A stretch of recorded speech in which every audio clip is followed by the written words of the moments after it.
welcome to Let's Talk Records with my girl, Miss LadySoul. I'm your man, DJ Funk. And in case you notice, yes, it's an empty chair because my girl, the Big Yellow Rebel, she has some personal business to take care of.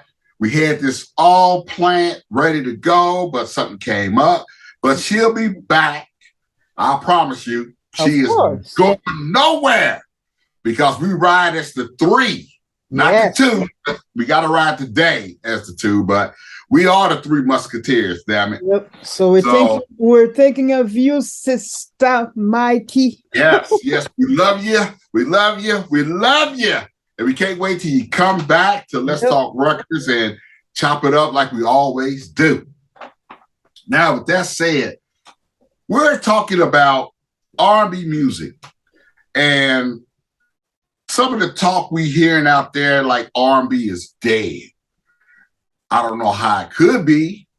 And who's behind saying R&B is dead? I mean, for me, how could it be dead when the majority of y'all today's hip-hop records sample everything from it to make your hits? So how the hell is it dead? And why are they saying it's dead? I mean, So hey, Miss LadySoul, talk to me. My God. What you think going on here? I've been hearing this thing for quite some times. I mean, there's a bunch of videos on YouTube talking about that topic. Oh, R&B is dead, R&B is dead, is R&B dead? What's happening with the genre and whatever? And I'm like, I don't know, man. It's a difficult one. I don't know. To me, in some way, it kind of is. But in another way, it's not. It's complicated. It's complicated because when I take, contemporary R&B and what has been done after the early 2000s, I'm like, you know what? It's not the same, man. It's not the same. I mean, the influence of the hip hop culture now into the R&B music, it's so important now that it kind of, it shifted when it comes to, the real contemporary R&B that we used to listen to in the 90s, in the early 2000s. It's not the same thing. Now, this is when, especially in the 90s, when you really saw hip hop and R&B start to mix. Yeah. And when it mixed, it was still a lot of love involved in it. It was a lot of love. Like, you remember when LA Cool J, Hey Love, and that song, Hey Love, and the way he came in with his flows. Yeah. And it was still all about love. And I think, I don't know, it makes me think that's one of the things that is missing out of today's R&B is it doesn't have that love. To me, it's almost sounding like today's R&B is like, I'm just telling what you want to hear. Where 90s, 80s R&B, even 70s R&B told you and it made you feel what that person was saying, I love you. Yeah. And let me sing to you. Let me tell you the ways I love you. Now, just like I'm already telling you what you want to hear. Just so I can get the panties or whatever. Yeah, you're right about that. And it's lyrically, like you said, you don't feel the passion, you don't feel the emotion in today's R&B music like you used to, like in the 90s. I mean, when singers like Genuine or Boys to Men or my God, Jaheim, even though they had this, a rough side about them, that little hip hop style a little bit, but they were talented, and the way they delivered, the love and the passion in their music. Let's go to the group Jodeci. I mean, the passion that they had in them songs. Exactly. But you look at them, they had the combat boots on, the sagging pants. Yeah. But they made you feel love. Yeah, they had that thuggish style, but they still were so amazingly talented, man. And they knew how to wait sing. For the next album to drop. And afterwards, they were the duo Casey and JoJo. And my God, man, they knew how to sing, these guys. Yeah. That's what, I was talking to you, Funk, earlier this week about these new R&B, especially, I'm not talking about the female artists, because when it comes to, modern R&B, they're holding it down. Exactly. They are holding it down. The female artists are holding it down. Yeah. If it wasn't for today's female artists, hey, R&B, I would say, is dead. Exactly. The only reason I'm saying not dead because they're holding it down. Exactly. But when it comes to male, I'm having problems. I'm having a hard time, becoming a fan and embracing this new type of R&B and these new male R&B singers, man. I mean, it's like you can't even know. I mean, are you a hip hop artist or are you an R&B artist?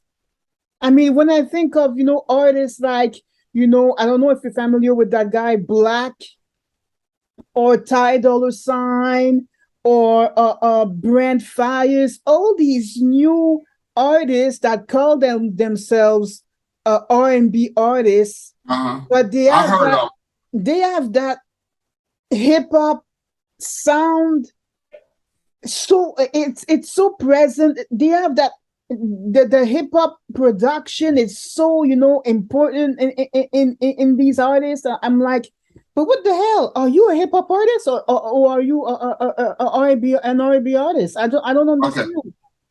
I'm glad you mentioned that. So let's start for the top. Okay, let's start. The Devin Gillian. Phil, you heard this artist? Devin?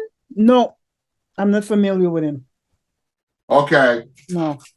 He's considered R&B, and he does Marvin Gaye's "What's Going On." Okay. This album was pretty good. Mm-hmm. It was done in 2021. He's on Kappa. Mm-hmm. And he also, actually, this album is really a tribute to Marvin Gaye. Okay. Because he's doing "What's Going On," "What's Happening, Brother," "Flying High," "Say the Children," "God is Love," "Mercy, Mercy Me." Oh, okay. Okay, "Right On," "Woly Holy," "Inner City Blues." Mm-hmm. Okay. Right. And this is pretty good. Now, I don't think he got the popularity of the next artist I'm about to bring up. Mm. And that's why I said I want to start at the top, because that's where we at. Okay. Now, I know you know this guy. I know him, but I'm not saying that he's not talented, and I'm saying that at all. It's just that I don't like his vocals. I'm not a fan of his vocals at all. I'm not. Okay, that's what I'm getting at. I don't either. That's why I showed this brother here. Yeah. He didn't get the push that this guy. Mm-hmm. That's the thing. His vocals, this album blows this out the water. And see, and it makes me think, why is that? Why is that? I mean, you can tell he's definitely singing through something. Mm. Some kind of voice pattern, voice box or whatever. Yes, I'm not sure about his vocals. You know, is it auto tuned? Is it? I don't I don't understand his vocals. I just don't. It doesn't sound natural. Yeah. That's all I'm gonna say. It doesn't sound natural. Yeah. He sounds natural. I think the problem is that now with hip hop being the a mainstream genre, the most important mainstream genre now, is that they're, even when it comes to R&B, they're looking for artists with that urban style and urban sound. That's what they want to push. And that's what I was talking about, artists like Black, like, Ty Dolla $ign, when you can even tell if they are really R&B artists or hip hop artists. They have that Drake syndrome. Drake, when he tries to sing sometimes, when he tries to, do some track with a little bit of R&B influence. Yeah. They make me think of, Drake. I'm like, come on, it's not. It's funny you say when you try to sing. It's funny when you say how they try to sing. But see, I remember a certain artist, and I'm gonna name him, that when he kind of did that, he kind of dogged him out about doing it. Ja Rule. Yeah. Now they dogged Ja Rule out when he was kind of doing the singing, rapping. But now I guess it's the trend now. It wasn't when it was Ja Rule in the early 2000s. It wasn't, but now I guess it's the trend because, and the problem I have is that they don't even have great vocals, and I'm like, what the hell is this? Yeah. You can barely sing. I mean, just be a rapper. Then I don't understand. And I'm sorry, guys, if those of you who are watching are big fans of these artists I mentioned. I'm sorry. I don't want to sound like a hater or be rude or whatever. It's just that I don't understand these new male R&B singers. I don't. But there are some that I really enjoy. Like, there's a guy called Gallant. I don't know if you're familiar with that singer Gallant. Unfortunately, he has nothing pressed on vinyl. He released like 2 albums. You mentioned it to me before. He's pretty talented. Bryson Tiller is not that bad, even though he has that very urban sound in some tracks. I had some of his LPs. I didn't pull it. He has decent vocals, Yeah. You have Brent Fires as well, Troy Lanez, whatever. But most of them are just too urban. It's like too much. The hip hop culture is just too much into the music. It's like you completely lose the essence, the element of contemporary R&B, which is the great vocals, the passion, the emotion, the great lyrics about love, how you can deliver love in your songs. And that's why I feel that we lost that. And I'll even take it not only the lyrics, but the music doesn't make you feel it. The music sounds so mechanical. Yeah. It doesn't flow. I look at it like this. The vocals are for my ears, but the beat is for my heart. Yeah. See, if you're singing to me and your vocals are on point, I'm hearing and paying attention to what you're saying. But if the music ain't beating with my heart, I'm just not feeling it. Yeah. I'm just not feeling it. Now, to go back when we talked about the newer artists, and we both agreed that the ladies are holding it down. Mm-hmm. I guess I want to probably butcher her first name. Muni Long? Muni Long. Never heard of her. Never heard of her. Now, she is the one that has the song hours and hours. I can go for hours. Mm. Now, she did a performance. And I think when she had on an award show, she's the one that had the dress and everybody made her dress up and then it came apart like a flower or whatever. Okay, I haven't You didn't seen that. see that. But this is 2022 release. As a matter of fact, I don't even think this, on vinyl, maybe a month ago, it got released. And it's called Public Displays of Affection. See, the title. And then she got songs on here. No R&B featuring Anne-Marie. Okay. To-do list, ain't easy, hours and hours. And she's talking about love making. I could do this for hours and hours, whatever. No signal, time machine. Okay, the beginning. I mean, but I listened to this. This is R&B. Yeah. In the 2022s. Mm-hmm. This is R&B. And I also want to, since we give a shout out. I pulled them. Yes. I want to give a shout out to my old school ladies who released new music. Yeah. Up in the 2000s. Kicking it off with Toni Braxton. Mm-hmm. Mm-hmm. This is a great album. Yeah. Staying true to who she is. Yeah. I mean, great album. Spell my name. I mean, when it comes to what has been released in, like, I'm talking in the 2010s and 10 until today. I mean, established artists, they still kept releasing albums, like Toni Braxton or whatever. Like Brandy released an album like a year or 2 years ago. Exactly, I have it as well. This is still good, but when I'm talking about new artists, Angie Stone, yeah.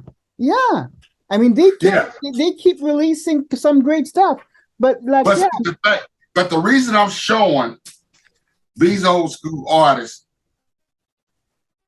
they got no push, no love for these records. Yeah, I mean, one that I think, and I'm shocked that they get no push and love, and she is still very highly relevant. LadySoul. Yeah. The Wild Card. Yeah. This album is fantastic.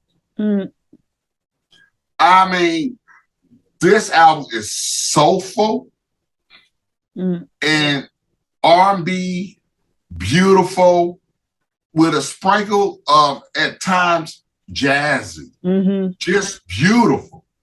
And these are artists that are known for the vocals, known for that love R&B, but yet they put out stuff along everybody else today and still don't get the love. I just don't understand. Like I'm telling you, the music industry now is pushing artists that has that urban sound, like her. She's a young lady, very talented, but she's pretty urban, Ari Lennox. Yeah. The production, her style is pretty urban. You have Ari Lennox, SZA, great vocalists, but with that urban style. So it's gonna say, because it's like a crossover. It's a little bit you have some hip hop influences when it comes to the production and whatever. That's what people love now. So I understand what you're saying about LadySoul and whatnot, but LadySoul is maybe more like adult contemporary. Yeah, she's R&B, beautiful vocals, great vocalist, But I guess the music industry don't want to push it because she doesn't have that urban style. It's sad, but it is what it is. You know, it's that type of young artist that is working now. It's sad, Okay. but at least they are talented. They have great vocals. Great Yeah. vocals. Okay. Now with that said, okay, you said they're pushing it. Okay. So let's just say, and probably so, a lot of these artists that you just showed, especially Arnie Lennox. Ari Lennox. Yeah, I'm quite sure, even by looking at her, you could tell she grew up on some Anita Baker. Of course. On some Charday. Of course. So I'm wondering, did she go there with that thought of, I want to be an R&B singer, I want to be soulful, and I wonder that they changed her way of thinking and pushing her the same way in the production, the way it went. You know, it's because I look at most, and I want to say women, because the guys, I think they're more just in it to make a lot of money. And I do think the women are more in it to express themselves about love and everything. That's just me. Maybe that's why I got more women in my collection, because I feel when they come out and sing, they're singing about love, hurt, and he wants you to feel it and love it as well. That's just me. You know, I mean, everybody got an opinion. But that wasn't the case. Don't get me wrong. You see behind me, I got my boys. That's it. That wasn't the case in the 90s. For all the fellas that might check this out, no. I mean, I have Luther Vandross records. I have Peebo Bryson records and Barry White and Teddy. I got all that. I'm just saying my personal opinion. You know, I feel more of the women bring the R&B, soul, and love feel than the guys. It seems like the guys are just coming to say, hey, if I can woo you, then hey, the night is gonna be whatever. I mean, you know, I mean, Teddy said it. Come on and go with me. Come on over to my place. You know, yeah. It's just the fact that it is different. It is different now. It really is. And I guess what I'm trying to say, I remember a time where I had no problem going buying R&B records. It's almost like you didn't have to think. You already knew. Mm-hmm. Like you already knew when you went and bought a Barry White album that it was going to be all about love, good, smooth R&B. You already knew when you bought a Teddy. You already knew even the groups. You already knew when you bought an OJ's record. You know, you already knew that, you know, I heard the hit on the radio, but I know the rest of this is going to be just what I need when I get home to relax to and just groove to. And now you go and you look at these newer artists, it's like, all right, I heard this song. Perfect example. Muni Long, only song I knew on that album was Hours and Hours. Mm-hmm. What sold me to get the record was the cover. Because pictures tell 1,000 words too. And the way she looked on that cover, the back and the front, it was like the front is like she's waiting for love. Mm-hmm. Giving you that look, I'm singing to you and waiting. Then the back, she got the champagne glass there in the bathtub, almost like, where he at? I'm still waiting. Mm-hmm. And he ain't got here yet. That told me that this album is going to be good. It's And hey, pictures don't lie. This album's good. I'm sorry. You know, it's good. I mean, that's just how I looked at that. And I'm glad I bought it. Yeah, I mean, yeah, there's some great stuff that still, still is in 2022. There's still great, R&B albums, especially when it comes to female vocalists. I mean, like I said, I think that the females are holding it down when it comes, to this genre. But yeah, because you can count in one hand. I mean, the very good and talented new artists, new R&B male artists now that are that have great vocals or whatever. It's harder to find. Yeah. And that wasn't the case in the 90s and 90s to 2000. I mean, you had this guy. I'm sorry, I'm gonna show it because to me is one of the key artists when it comes to R&B music, period. Mr. R. Kelly. Hey, you know what? He ain't got to apologize because let me tell you something. Before we started this video, and I forgot to ask you, I was going to ask you, would you be offended if I show some R. Kelly? Not at all. No. Because some people be tripping. They tripping. But what made me think, and I did pulling, and I'll show it. It's because right when I was thinking about that, it hit me. I said, you know what? Why are we the only ones that do that to our artists?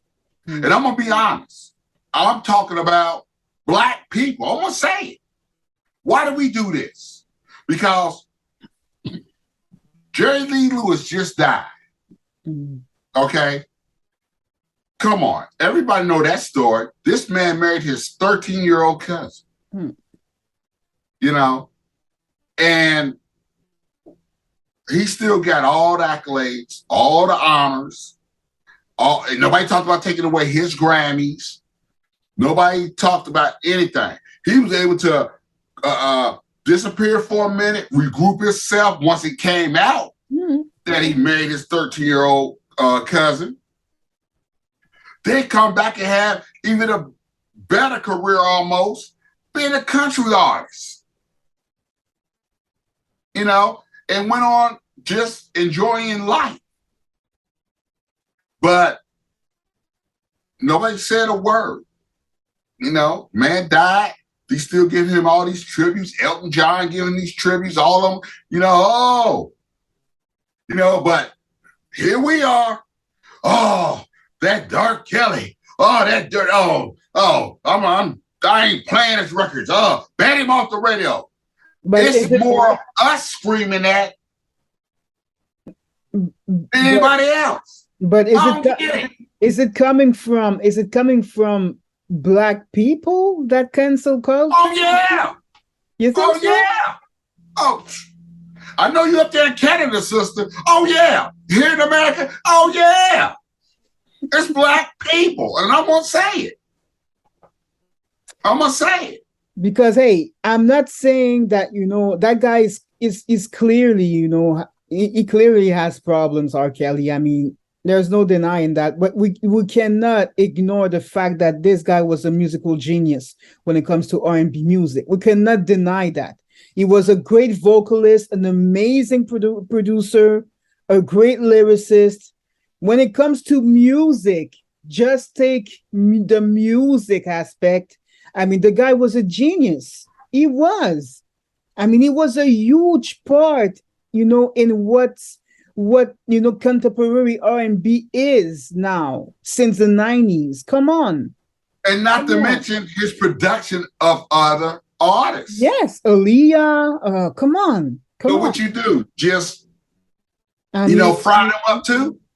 I mean, hey, it's not that I would never agree with what he did and whatever. Like I said, it's clearly he's a sick man. He's, I mean, Just as but hey, sure as I know a lot of people didn't agree with Jerry Lee Lewis did. yeah, yeah. But still, guess what? He let him go on. He still gave him all his accolades. He still, when he died, rest in peace. But that's a general, cancel culture now. And I think that the society in general has always been, way harder on Black artists. I know, some people are gonna say, "Oh, let's not put race into that," but hey, I guess it's a to me it's an important aspect in all of this. And it's our opinion. It's our opinion. Everybody got an opinion. Just like you could put your opinion in the comment. Hey, it's your opinion. Yeah. Because a lot of artists have done some fucked up things, during their career and whatever, and some of them had just pass whatever, nothing. But I could think of a lot of rock superstars that were doing some stuff with underage girls and whatever, doing tours and whatever. And now, they still seen as superstars even today. And I'm talking about 60s and 70s, rock artists. But when it comes to Black artists, it's like, look what they did to Michael Jackson. I'm not going to go into details, but look what they did to Michael Jackson. When that documentary was out, that he raped those two guys and whatever. Yeah. Without any proof. They just released that documentary and all of a sudden, oh my God. Modify everything. Let's boycott Michael Jackson. Let's not play his music on the radio. Boycott without any freaking proof. And that's what I'm saying. They would have never done that to a rock artist. Never. And I'm sure they never did that to Elvis Presley. They would never did that to any other Beatles. They would never did it. They would never did it. Yeah. So since we on that, I did pull. So when I talked about other artists, do you forget about this album by Sparkle? Mm-hmm. Yeah. Just because R. Kelly produced it? Yeah. Yeah. You don't let that go. Yeah. You can't do it. Why would you? I mean, yeah. Yeah. That's a great album, man. You cannot deny that. If we're just talking about music, strictly music, you cannot deny the talent of that man. Come on. Yeah. Come on, you can't. Oh, and don't let me talk about the R. Come on. The R. Come on now. I mean, is TP albums like TP1, TP2? I mean, this one is great. I mean, it has that old trap in the closet tracks. I mean, come on. Yeah. How can you not love that? I mean, you can't. I mean, I tell you, the track Home Alone, Keith Murray. Oh man, and that bass hit. Is the track When a Woman's Fed Up is on this album? Or Half on a Baby is on here. Man, this is a 3-record set. Let me see. I'm not sure if When a Woman's Fed Up is on that one or the other one. Here it is. It's on Side B, or record 2, the 5th song, When a Woman's Fed Up. That's a great song, man. That's a great song. I mean, that's a great song. It truly is. I mean, hey, me, I'm a fan of R&B music, so I'll always be listening to some R. Kelly. Come on. Oh yeah. Come on. He ain't going out Michael. That doesn't mean that I agree with what he did. I'm not saying that. I'm just saying that I'm a fan of contemporary R&B music. So that means I'm always going to be a fan of R. Kelly. I mean, how can you not be a fan of R. Kelly if you say that you love R&B music? Come on, come on. That doesn't make any sense to I me. mean, it gets to the point you got to separate the art from their lives. You got to try to do that. You got to try to do that. Yeah, you're going to try to You do know, that. Some people I can, mean, the and it's thing is, understandable, but it's not a stress for me to do it yeah, me neither. because I don't live with that man. I didn't work with that man. All I know, R. Kelly or any of these artists, is because I bought the records. Mm. That's the only way I know you. I don't care who he is. I don't care if you're Michael Jackson. I don't care if you're Elvis Presley, which I don't buy Elvis Presley, but I'm just saying. The only way I would know you is because I bought your records. Mm. That's just it. That's just it. So for me to just think that I can really just get personal with that person and don't even know them because of what I heard on the news, what they did or whatever. So I'm supposed to just get my hard-earned money that I spent and just pick up all his records and throw them in the trash can, and I'm done. And then had the trash man say, "Oh, he must be a fool," and take him home. I mean, it is what it is. You just can't do that. I mean, I know it's not easy. It's not an easy thing to do, and I understand that. But to me, I mean, I would have a hard time in stop listening to some R. Kelly. I would personally, I would, and you can't deny that the guy was very talented, man. He was. And I said this before. If we knew what the majority of these artists did, we wouldn't have no records on our show. That's true. That is so true. Yeah. We would. It's a line that I always love in the movie The Best Man. And it's when Taye Diggs and what's his name? The light-skinned brother. Yeah. Howard. Oh yeah, Howard, yeah. Yeah. What's his first name? Terrence Howard. Terrence Howard. I can't believe I got a brain freeze. It's a scene when they're trying on tuxedos.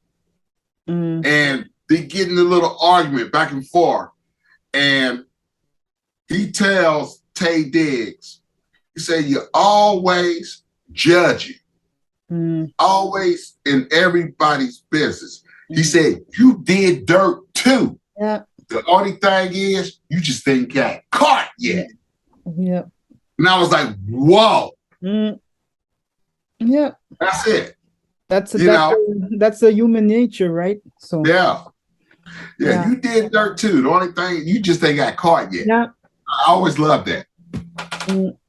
Yeah. All right, moving on here. Woo! That R. Kelly, man. Got this R&B. Sorry, guys, if you're not a fan of R. Kelly. I mean, hey, we're talking about R&B music here, so we have to mention that. I ain't apologizing. I'm gonna leave my sister E. I ain't apologizing because if we talk about R&B music, we talking about R. Kelly. Yeah, so I'm not apologizing. We have to. I'm not. Yeah. I mean, if you're gonna talk about some of the greatest pop albums and leave out the Beatles, then see you're lying to yourself. Yeah. So we ain't gonna lie to ourselves. We talking about 90s R&B music, R. Kelly, 90s R&B music. It is what it is. Yes. So I ain't apologize. Yeah. All right. So what else? And I want you to turn it up now with the R&B 90s stuff. I know you got some stuff. Oh my. I do got some stuff, man. I've pulled out some, classic R&B, in my opinion, 90s stuff. Hey. Ooh, yes. Hey. Yes. Info. Divas. These ladies, man. I mean, come on. Amazing vocalists. Amazing harmonies. I mean, man. It's Yeah, just a shame that they couldn't get along, to just keep going and whatever. yeah, Always some yeah. drama and Because whatnot. because it went down to three. Who Yeah, was the first one to leave? I, Robinson, Donna, I think it wasn't Don Robinson? Was it Don? Donna Robinson. Yeah, she was the Yeah. first to go. She left because she wasn't, she didn't agree with how much they were paid and whatever. She left. Yeah, She went with Raphael Sadiq and the other guy with what's the band? Lucy Pearl. Lucy Pearl. That's it. That's Yeah, it. Yeah, yeah, you yeah, know, with Lucy Pearl, she did a solo album as well, though, too. yeah. I mean, Yeah, talented women, man. And on this one, I yeah, mean, uh, come on. You had My Lovin', Free Your Mind. They do a cover of Yesterday. I mean, man, it's this album is amazing. yeah, I mean, come on, yeah. that's straight up, contemporary R&B 90s stuff. I mean, classic album. Oh, Classic yeah. album. I mean, hey, you cannot go wrong with some En Vogue. And I just wish like I said, I I just mean, wish even the debut album is fantastic. yeah, their But Born debut is the Same, fantastic as well. Yeah, their debut is yeah, fantastic as well. So yeah, so En Vogue. Next. I have the Queen of the '90s. Come on, Mariah. yeah, Butterfly. This is my favorite album by Mariah Carey. I mean, yeah, Butterfly. Man, it's yes. I mean, Honey, The Roof, My Hall, 4th of July. I mean, come on, man. I stayed away from my Mariah Carey section because I knew you was gonna be showing her. I mean, Mariah was everywhere in the 90s, Yeah. man. I mean, Yeah. and she Well, was, she got to be everywhere again because Christmas is her holiday. yeah, Yeah. yeah, I mean, she's the queen of Christmas. yeah. And she, And, yeah, and so she's about to be everywhere. She got a couple specials coming out too, don't she? I think so. Yeah, I think so. Yeah. Yeah. Yeah. And, they already don't release her Christmas album in a different color already. Yeah, every year, It's like pressed every year. issue. Yeah, Yeah. It's every pressed year. every year. Yeah. I mean, and she was one of the first, female artists that started, that, duo with a rapper, what she did with ODB and whatever. I mean, she was, after her first two albums, she was pretty urban, Mariah. Yeah. Yeah. I mean, no, at first they didn't want her to be too urban, they wanted to have that polished image, but she always wanted to do way more, R&B than pop music. Yeah. Yeah. So, no, this one is great. I mean, but I will say, she balanced it very well. yeah. She did.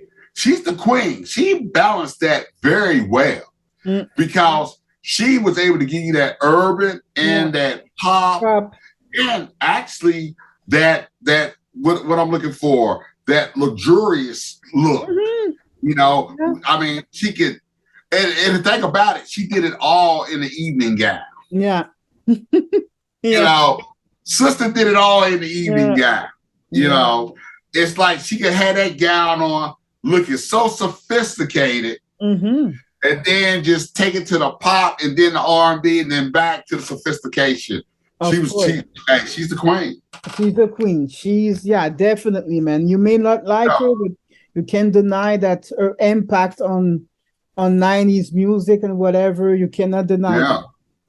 Of course, man, you have Boyz II Men. I mean, in the 90s, they were like, come on. This is I've shown this earlier as well. I mean, this is a great compilation. Yeah. On double, it's a double vinyl. That's the Target. Yeah. That's the Target. Yeah, that was a Target. Yeah. Great stuff. I mean, Boyz II Men, come on, the 90s. Man, I just wish we had, more bands like that still today. But I mean, that's the thing when it came to the groups in the 90s were just extraordinary. Yeah. I mean, it was just it was weird how it was just a montage of, and not just male, but female. I mean, we talk about your SWVs. Yes. You know, we talking about your skate. Mm-hmm. You know, you go on the male side. We talking about your Jodeci. You talking about your Boys the Men. I mean, we can go. We can go. Mint Condition, Blackstreet. Oh, come on. It's like okay. TLC. Yeah.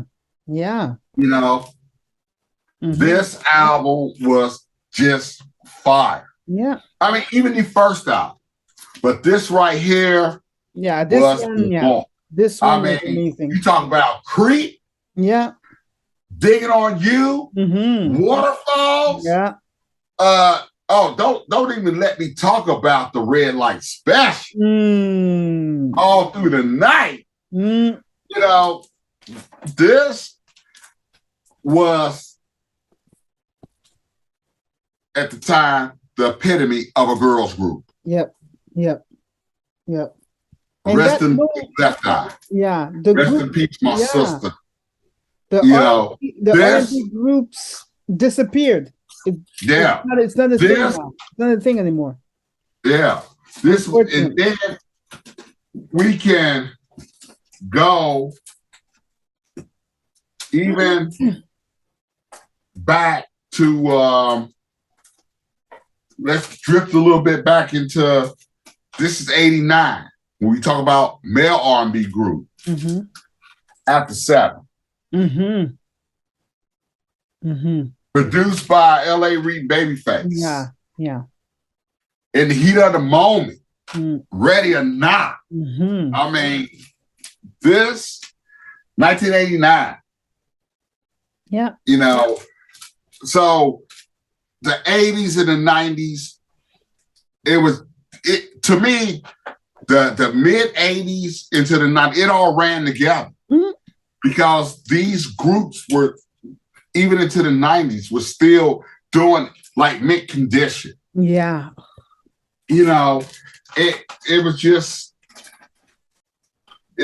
great. Because I know we've been talking a lot about like more like the female male artists, but the groups. I mean, it's groups that you don't even hear get mentioned. Remember the group Profile? See, that was just one of those groups. See, it's a whole lot of groups out there that really nobody don't even remember because they got lost. Yeah. That's just how many groups were out there. Groups like Profile.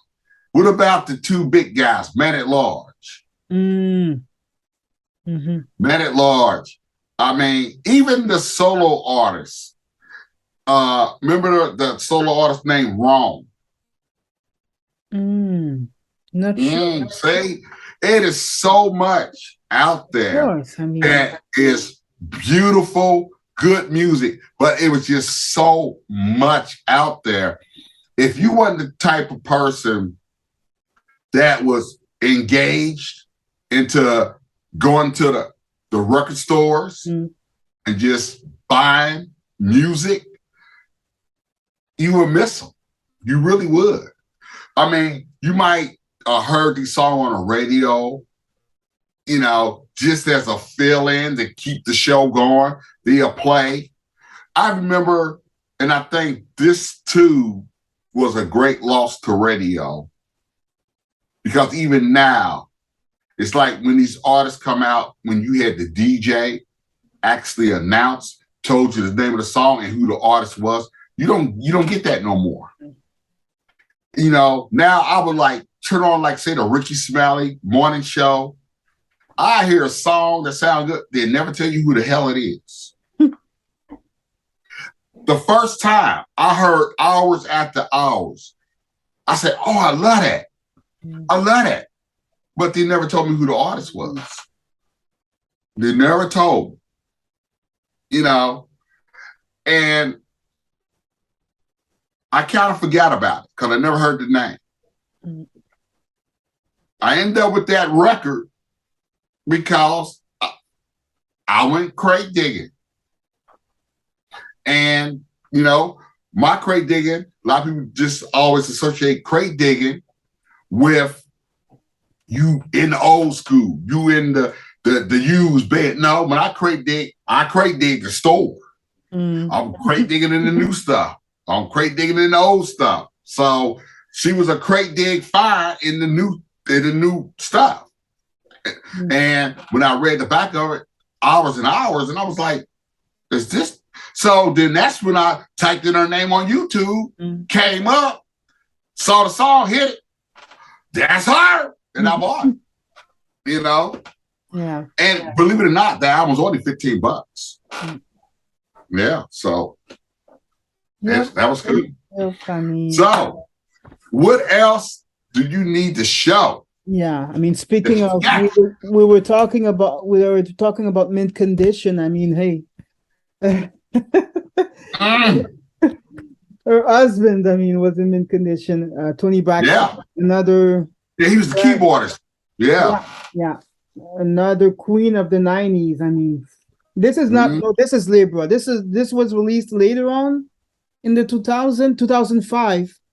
But I mean, Tony Braxton, man, he ruled the '90s into the 2000s. Yeah, you know, another great. I mean, hey, what else? Oh, this one here, to me, that was the perfect album. Yeah. Plain and simple. Perfect album, this one. Perfect album. Album. Yes. Perfect album. I mean, Vacation.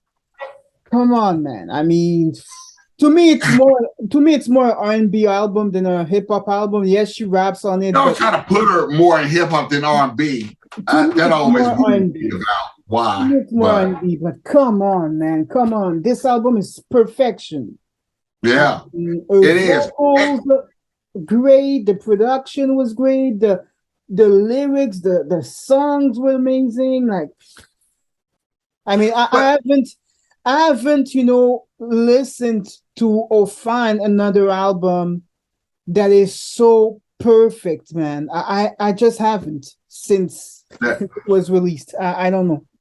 That album's bittersweet for me because, like you said, to have such a perfect album in every aspect of a perfect album, the production, the vocals, just everything.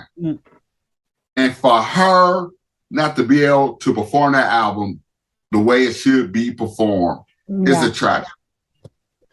Yeah. It's a tragedy. To me, that's the epitome of lost art right there. And a part of R&B that is dead because of that. Yeah.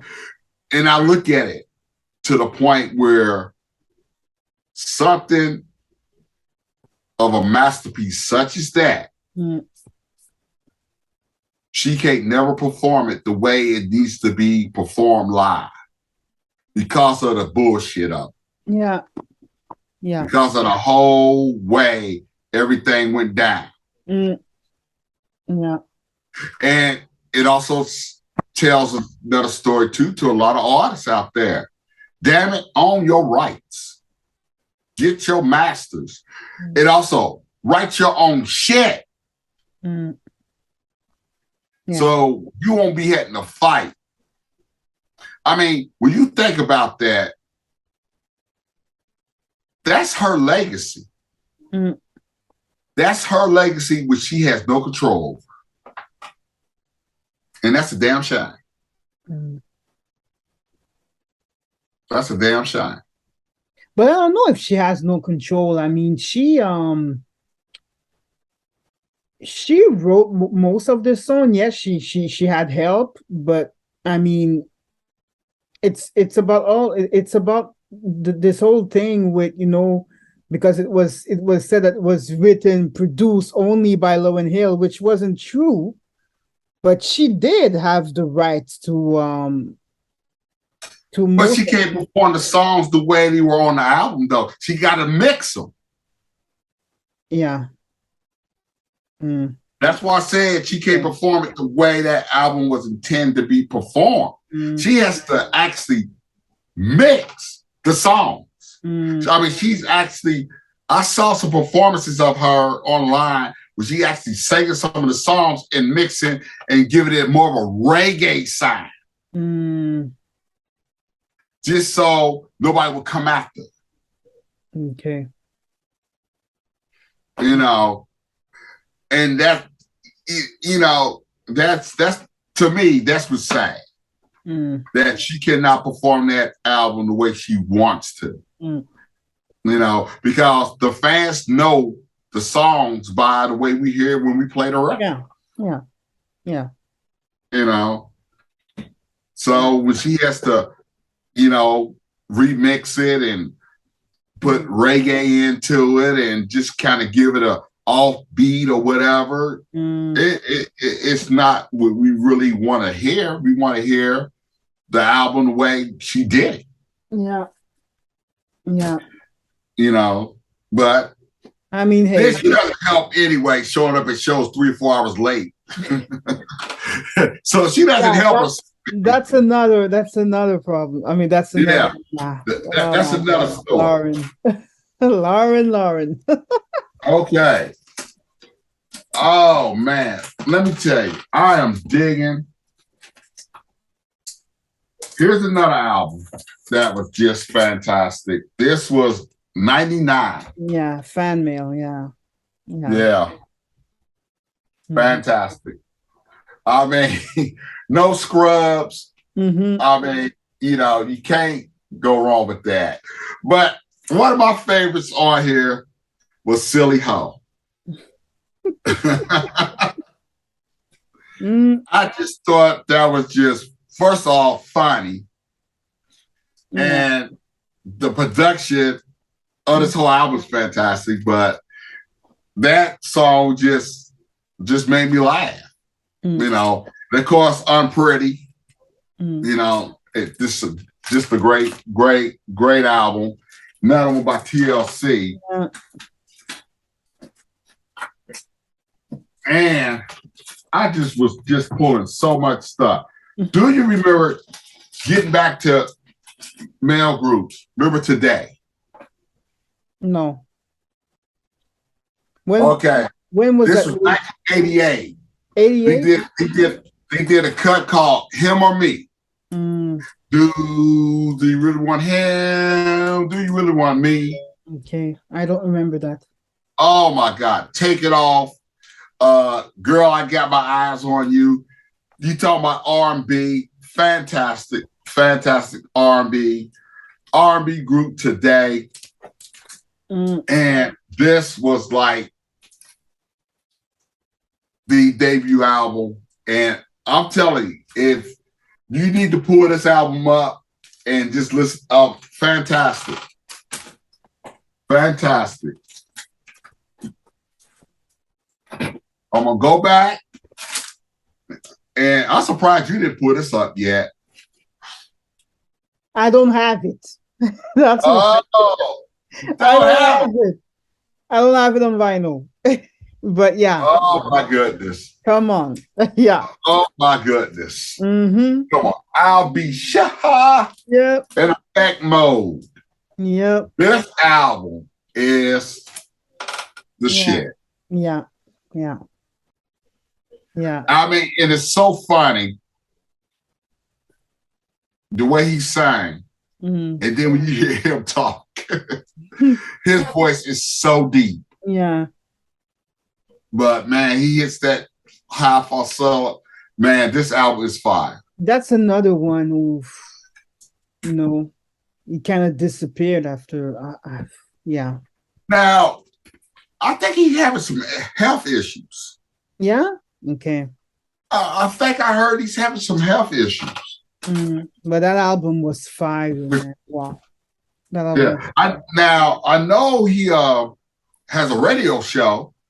He does like Quiet Storm radio show. Okay. Now, I know it's on a station down here. I don't listen to it though, but you know, I used to love listening to them Quiet Storm shows. Here's another great. This is the 90s. Keith Sweat. Oh man. Keith Sweat. Yeah. Yeah. That's the 90s. That's the 90s. Yeah. Yeah. 90s right here. You Yeah. know, he had the 80s right there, what I want. I want. Yeah. But then this 90s here. Yeah. I give all my love to you. Make you sweat. Then he got the duet on here with Joe Levert. Just one of them things. Remember the group they did? LSG? Yes, I remember that. Yes. Man, I wish I had that on vinyl. Yeah. I remember that. But, oh yeah. I give all my love to you. Yeah. 1990. Keith Sweat. Yeah. Fantastic. Well, let's not forget, man. I mean, you have it on your wall, my brother. But hey, man, this right here. Oh yeah. Come on, Bobby Brown. Oh yeah. Bobby Brown. You know, if you want to go short, I would have turned around a point because he's there. I mean, Bonnie, My Prerogative. I mean, come on, man. Bobby was the man. Yeah, he was. Bobby was the man. I mean, he looked real good on that cover too. Yep. Bobby was the man. Now, I have one, and this one right here, they say this was like basically, you know, they always talk about Mary J. Blige singing over a strong hip hop type beat, and they almost kind of give her the credit for it. But I say, no, baby, no. Michelle A. Yeah, but her vocals were special, man. Her voice is special. Yeah. You know what? When she did that something in my heart, that's something in my heart. I mean, a lot of people thought she was fake when she talked. Yeah, they thought she was actually just doing that voice. But you can't fake real voice. Years. Yeah, you know. But the production on this was sick. I mean, of course, you know, Dr. Dre. Yeah. You know, but did you see her life story? No, I don't think so. You know when Lifetime was doing all that stuff, they did a Michelle A. And it was, to me, it was tragic. I mean, you know, it was kind of sad how she got mistreated. You know, and how she got used. You know, how they used her background vocals to end up making all this money, and it's kind of sad how she just really got used. You know, but this album, then she did a second album called Hun Jewelry, which that was terrible. Suge Knight was behind it, produced it, and it showed because it was terrible. It was terrible. So basically, this is it. She's only known for just this one album. The Hun Jewelry, I got it on CD, but it was terrible. Yeah. But I got something for you, though. I got something for you. If this is your man. I have it on CD. Where did I put it? I have them all on CD. Yeah, I don't have them on vinyl. I mean, come on. In those jeans. Hell yeah, come on. Yeah. Yeah. The Bachelor, 100% Genuine. I mean, come on. All of his albums are amazing, man. Yeah. Yeah. Oh, yeah. Now, you got the Bachelor on vinyl, don't you? No, I don't. You don't have the Bachelor on vinyl? I don't have any of his albums on vinyl, unfortunately. I have to check that album. I have them all on CD. I don't have them on vinyl. Oh, man. I was thinking, can I help you out? I feel bad that I showed it now. I at least thought you had The Bachelor. No. I don't even have the Bachelor on vinyl. Yeah. No, well, I ain't even gonna tell you I got it on vinyl. Mm. Doesn't matter. Eventually. Yeah. Yeah. I mean, the 90s was so great. I mean, it you know, it's just crazy. And I know we like showing vinyl, but when it comes to the 90s, my CD is crazy. This was I think this came out. I want to say this was 90, maybe. Ralph Tresvant. Gentlemen. I want to say this was. Oh, I want to say this was. What year did this come out? Yeah, 1990. This is Ralph Tresvant's solo LP. He had the cut on his Sensitivity. Remember that? Yeah. Sensitivity, Stone Cold Gentleman. This was fire. Yeah. I mean, he's looking R&B there. Oh, of course. Yeah.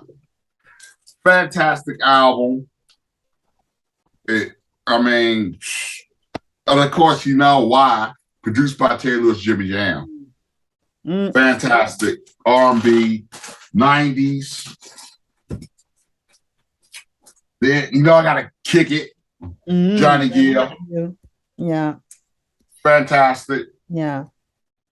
Also, 90s. 90. Matter of fact, came out the same year. 1990.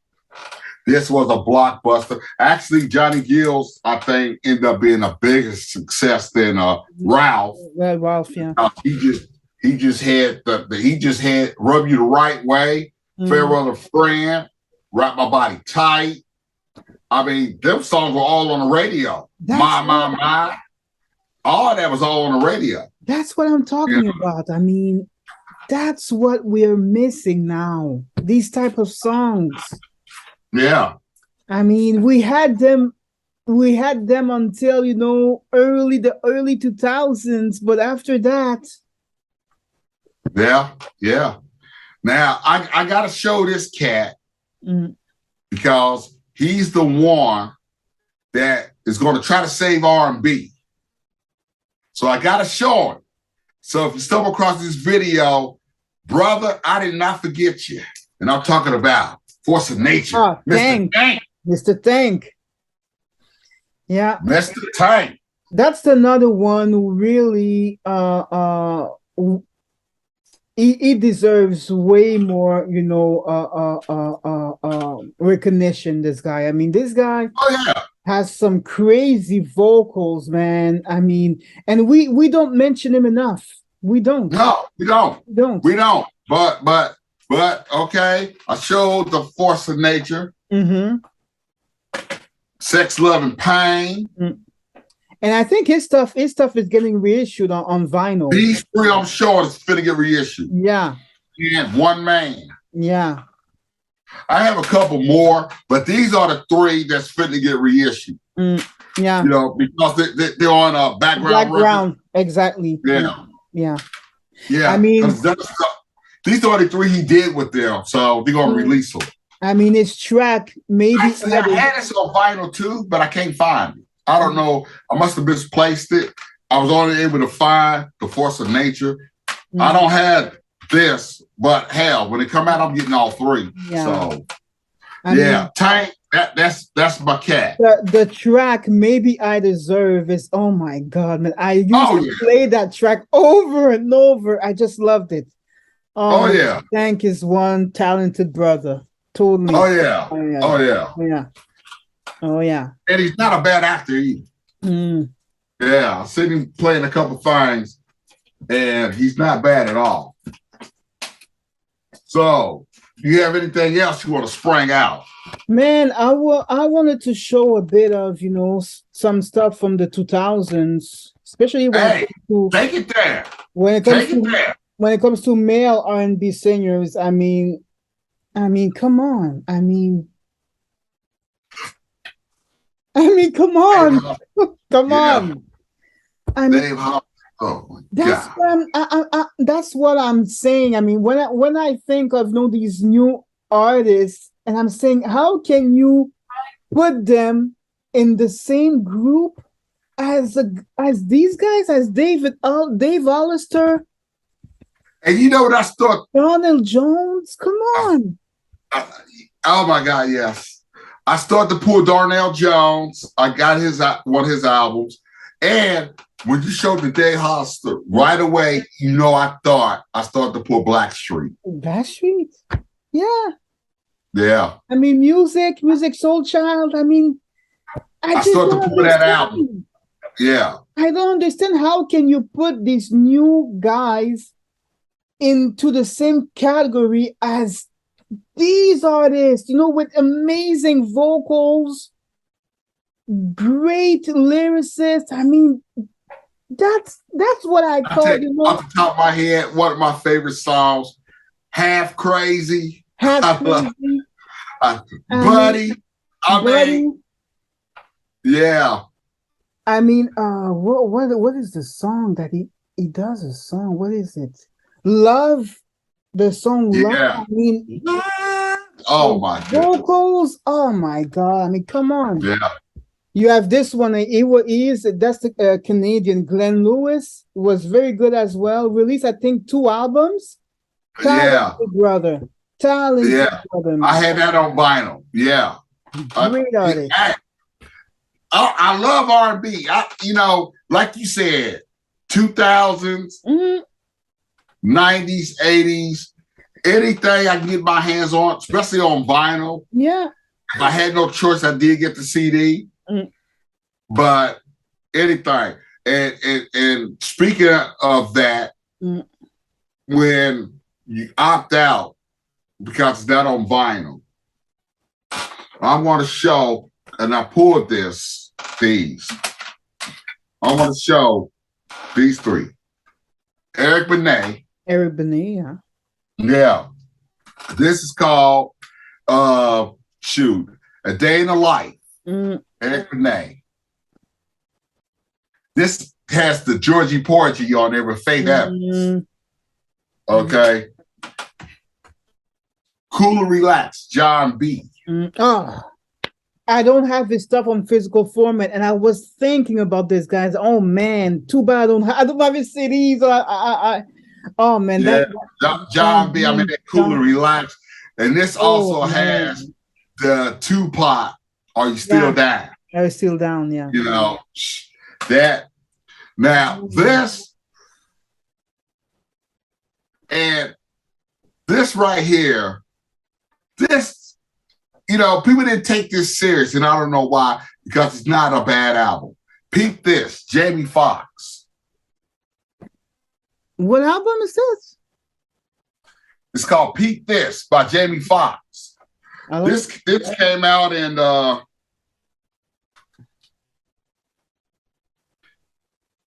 94. Oh, really? Yeah. Peep This. By James, look at that back. He was born to play Ray Charles. Okay. Now the reason I showed these, because at the time had no choice. Yeah. One of them, he had to get the CDs. But in crate digging, I found promotionals of all 3 of those. And this is the Eric Benet promotional copy. And this is it. This is how it came,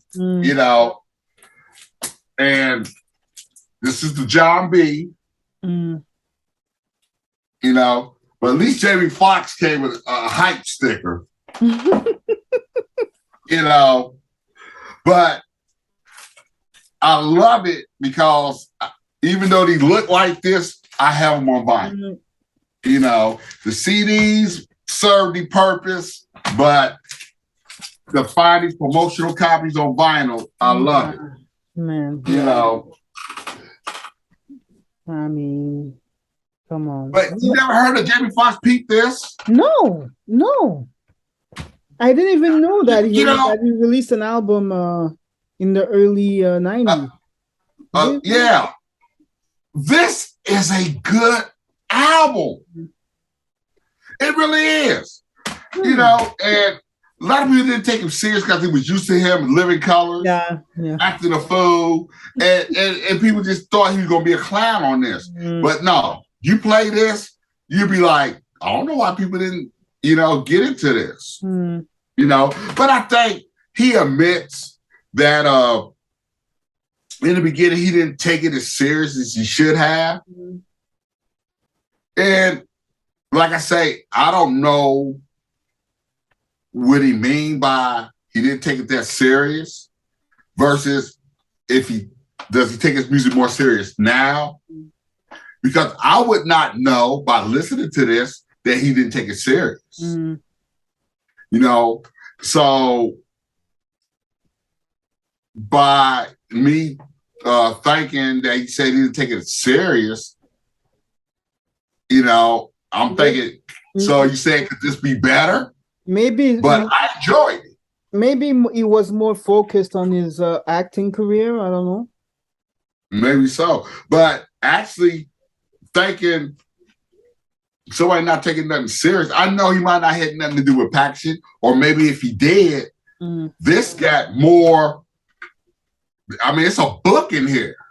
Than well-established artists. When he put out a CD, I mean, this just has a ton of stuff in here, pages of him, and I mean, a well put together little booklet. So when I saw that, I'm like, well, hell, you took something serious because you can get a well-established artist start a CD, and you just get the damn cover piece of paper in there, and that's it. So I don't know, but I enjoyed the album, especially the cut he got on here, Experimental. I mean, I love that cut. I mean, Pete, this it's great, and you can still find the CD. I'm going to check it out. Yeah, I wasn't aware of this album. I can listen to it on Spotify or something, but it's a good album. I mean, we all know Jamie Foxx can sing. Yeah, he's talented. Yeah, and he sounds good on it. So, but you know, they always say you your own worst critic. So I give him that. If he's criticizing, he could have did better. Then maybe he thought he could have. But for me, he satisfied me. So Jamie, if you see this video, I like Pete this, brother. So, you know, I'm cool with it. You know, so you got a fan with that one. If you thought you didn't, you got me. Yeah. What else you got? Oh, what else do I got? So I mean, I have some Jaheim. I was a big fan of Jaheim. Yeah. Love his style, man. Love his stuff. I mean, I miss these artists, man. I wish we had. I don't know, man. I don't know. I'm kind of, you know, disappointed when it comes to, you know, the newer artists, this new generation of male, especially male R&B. I'm like, what is this? Come on. I'm like, what is this? Yeah, I mean, it seems like I find myself more trying to track down vinyl of the past R&B artists. That's it. Yeah, exactly. Yeah. Just like when I showed the Jamie Foxx and all that, you know, it wasn't like I was like looking for it. I stumbled across it, and I was like, oh wow, you know. Of course, I grabbed them. I had it on CD, but to get them on vinyl, and I have a lot of that promotional stuff on vinyl that I end up finding later. After I already had the CDs of stuff. That was just something I showed when I was digging and found. I said, oh, well, let me show these, you know, because they're well known. And it was, but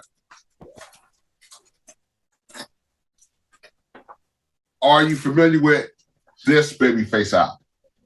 No. It has There She Goes on here. This is 2001. 2001. Okay. 2001. Yeah. It has a baby mama drama features Snoop Dogg. This is a fantastic bit.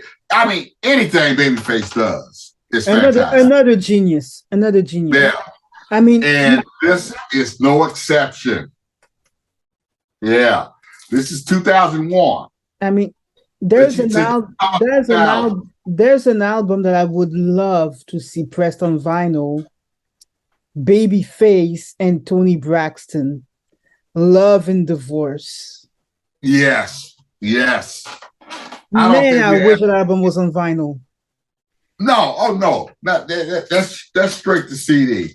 We'll never get that. I wish it was on vinyl, man. That's a beautiful album. Yeah, that is fantastic. Yeah. So staying in the 2000s. I think it's 2004.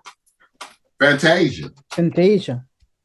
That's another artist, went kind of under the radar and whatever. Exactly. She doesn't sell. I don't know why. But it's funny. She's not under the radar and doing live shows. You go on YouTube and people that went to her shows and recorded them. I mean, the footage of her on stage is crazy. She was supposed to come to the festival here, but she got sick and didn't show at the festival. I think I mentioned that. It was the same when Janet came, but I already saw Janet. But I did want to see her, but she got sick and didn't show. But that's a great album. That's a great album. That's a beautiful album. Oh yeah. Yeah. Oh yeah. Great album. And let me see. I mean, it was just so much stuff. Now I know you remember this group. We dropping back a little bit. 88. True, yeah. Yeah. True. Mamacita. Yeah. This was My Heart. Oh my God. I'm telling you, this was some happy relationship, still in love. Great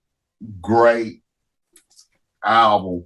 Then the second album, and I think that came out in the 90s. I think that's a 90s album.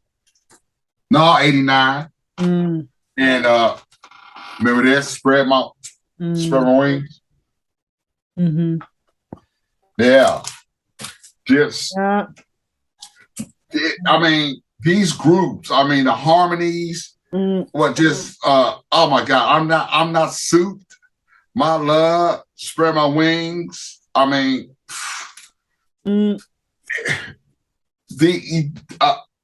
oh man, you get lost for words.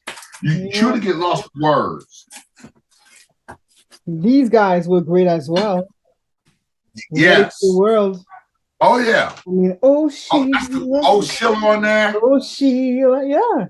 I mean, come on. Digital display on there. Is digital display on there? Yes. Yes. That's a cool album, man. Yeah. Even the debut album with Love You Down. Yeah. The cool one. Fantastic. The start of New Jack, that electronic production, whatever. It's a cool album. Album. Very cool. Very cool. I never really knew how Babyface just ruled that 80-90 part from like the mid 80s. I mean, even early 80s, because you got to go back when he was with the Deal, his brothers, Body Talk, all that. I'll Send You Roses. Did his solo stuff when he came out with his album. With the album Lovers, and he did the song You Make Me Feel Brand New. All that, and his production and everything with other artists, and you gotta bring up Karen White. Yeah. I mean, I had this on cassette. I remember. Yeah. Look, I mean, this I mean, The Way You Love Me, Secret Rendezvous. I mean, Slow Dance, Superwoman. I mean, this was a phenomenal album. And I don't care. My favorite cut on here was Love Song. I mean, with Babyface, it just so smooth them together. It's a beautiful album. To me, I would have loved to see them do more duets. Beautiful album. I would love to see them do with Sherelle and Alexander O'Neal. Yes. I would have loved that. I mean, when you heard Love Saw It, you wanted more. I mean, I would have loved to see just a duet album with them. You know, because big vocals blended so beautiful together. I mean, yeah. That was just that was just fire. That was just fire. Also, I'm gonna show this, and then I'm gonna let you go into whatever you gotta do. But he's not been mentioned yet. So I want to bring him up. Oh, come on. Usher. This one, we have confessions. But hey, I mean, come on. 8701. Come on. 8701 is a great album. Oh, yeah. A great album. Yeah. You remind me on here. Yeah. You don't have to call. Oh. I mean, this is fantastic. Yeah. This is fantastic. Yeah. Yeah. I don't have this one on vinyl. I wish. Yeah, he needs to reissue this one, because I think he's reissuing his first albums, and I know after he reissued the Confessions, but he needs to reissue this one as well. I mean, 701 is a great album. Yeah, God, this is a promo gold stamp. Yeah. But hell yeah, Usher, gotta do it. Come on. You have this guy here that I really like. I mean, he was like a rapper before. After that, he became like an R&B soul singer. I really love him. Oh, Mr. CeeLo Green. Oh yeah.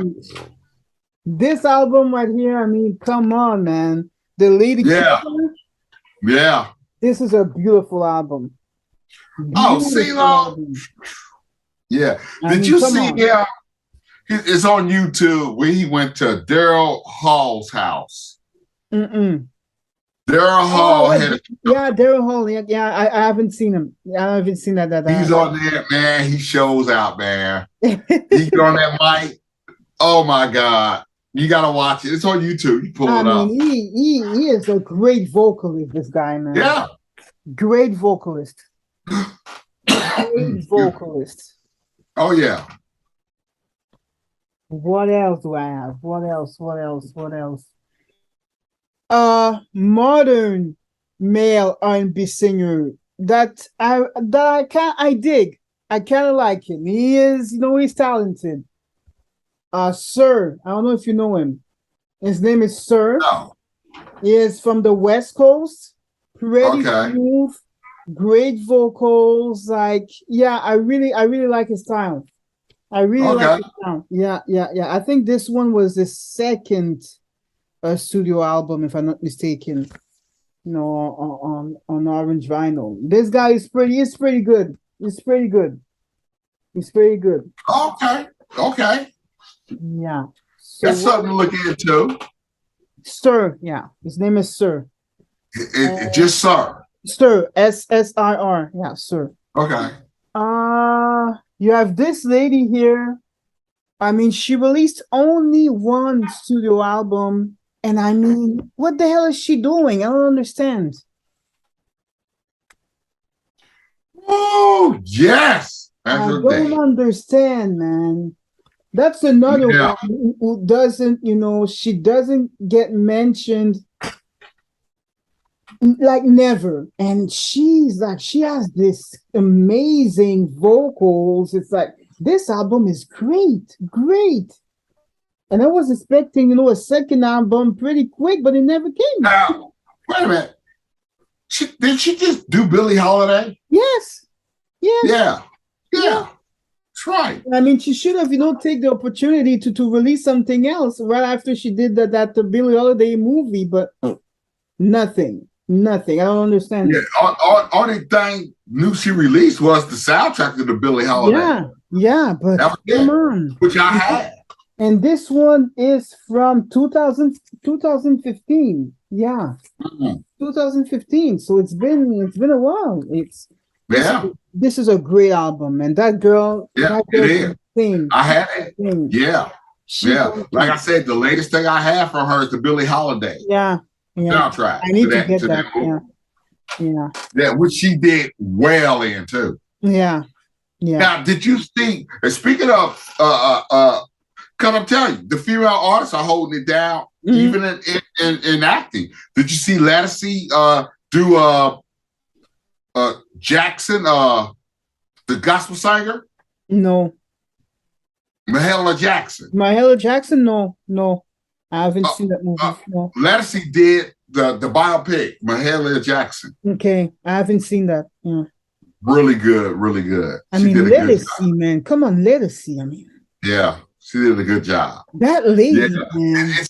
And that's the, sometimes we wonder like where these people at, and they still actually out there working, but they don't get the publicity, or the push, for us to even know what they're doing.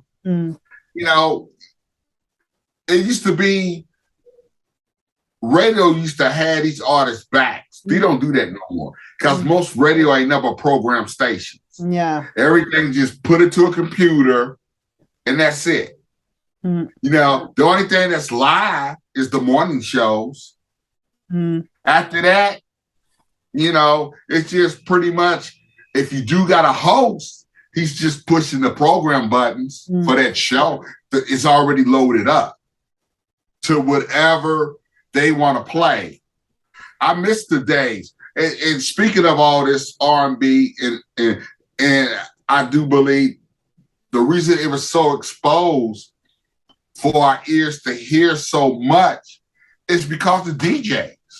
DJs that had the freedom just to play music. Yeah. That is lost now. I mean, it wasn't nothing to hear DJ say, this is from such and such, a new group, and put it on and play it. Now everything is so, you can't play that because they ain't paid this or gave us this or whatever. Or for us to play this, they need to come in and do an interview with us. Yeah.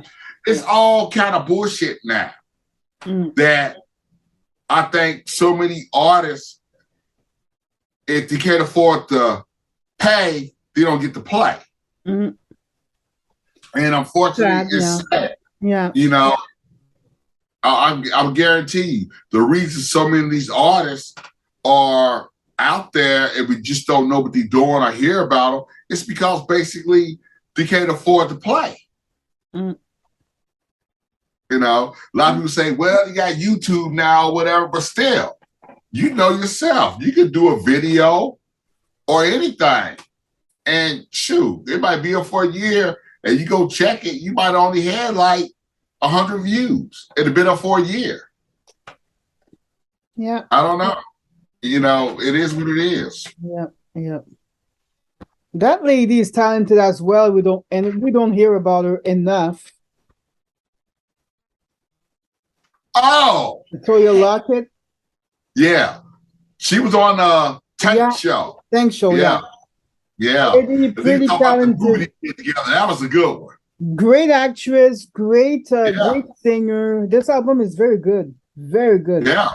Oh yeah. Very good. Yeah. I got that on CD as well. Yeah. Oh yeah. Oh yeah. And I love her feistiness because what you see is she's the real deal. Because I'm telling you, she didn't take no crap from Beyonce's daddy. You know what? I'm out of this. Shit. Come on now. I can sing. Give me a lead. She said, I see the game you're playing. Yeah. I'm out. I don't blame her. More power to her. She still has You a know? lot of love for Beyonce, which is Yeah. which is great. Well, she understand what her daddy was doing. Mm. You know, I mean, it's that thing. You know, so can't hate the game, hate the player, and the player was the dad. He was doing it. Yep. You know. Yep. Yep. Beyonce was just part of the game, and like I say, they were all kids. Mm. You know. Yeah. You know, they were all kids. So it was what it was. You know, she just was smart enough to get out of it before she got roped in it. You know, before contracts got too deep. Yeah. But she got the hell out, which was great. You know, because look at her career now. Yeah. Yeah. I mean, I loved her on that movie Greenleaf. Oh, she was amazing. Yeah. She was amazing, Greenleaf. Yeah. Yeah. I hate the show. You know, she's a very good actress. She's a very good actress. Yeah. Yeah. Yeah. Oh, hell yeah. Yeah. Oh yeah. She plays a good villain. Yeah. Yeah. She plays a good villain. Yeah. Oh yeah. But R&B is, I think R&B will only die if we let it. You know, and the artists seem to be letting it go because the record companies don't want to pay.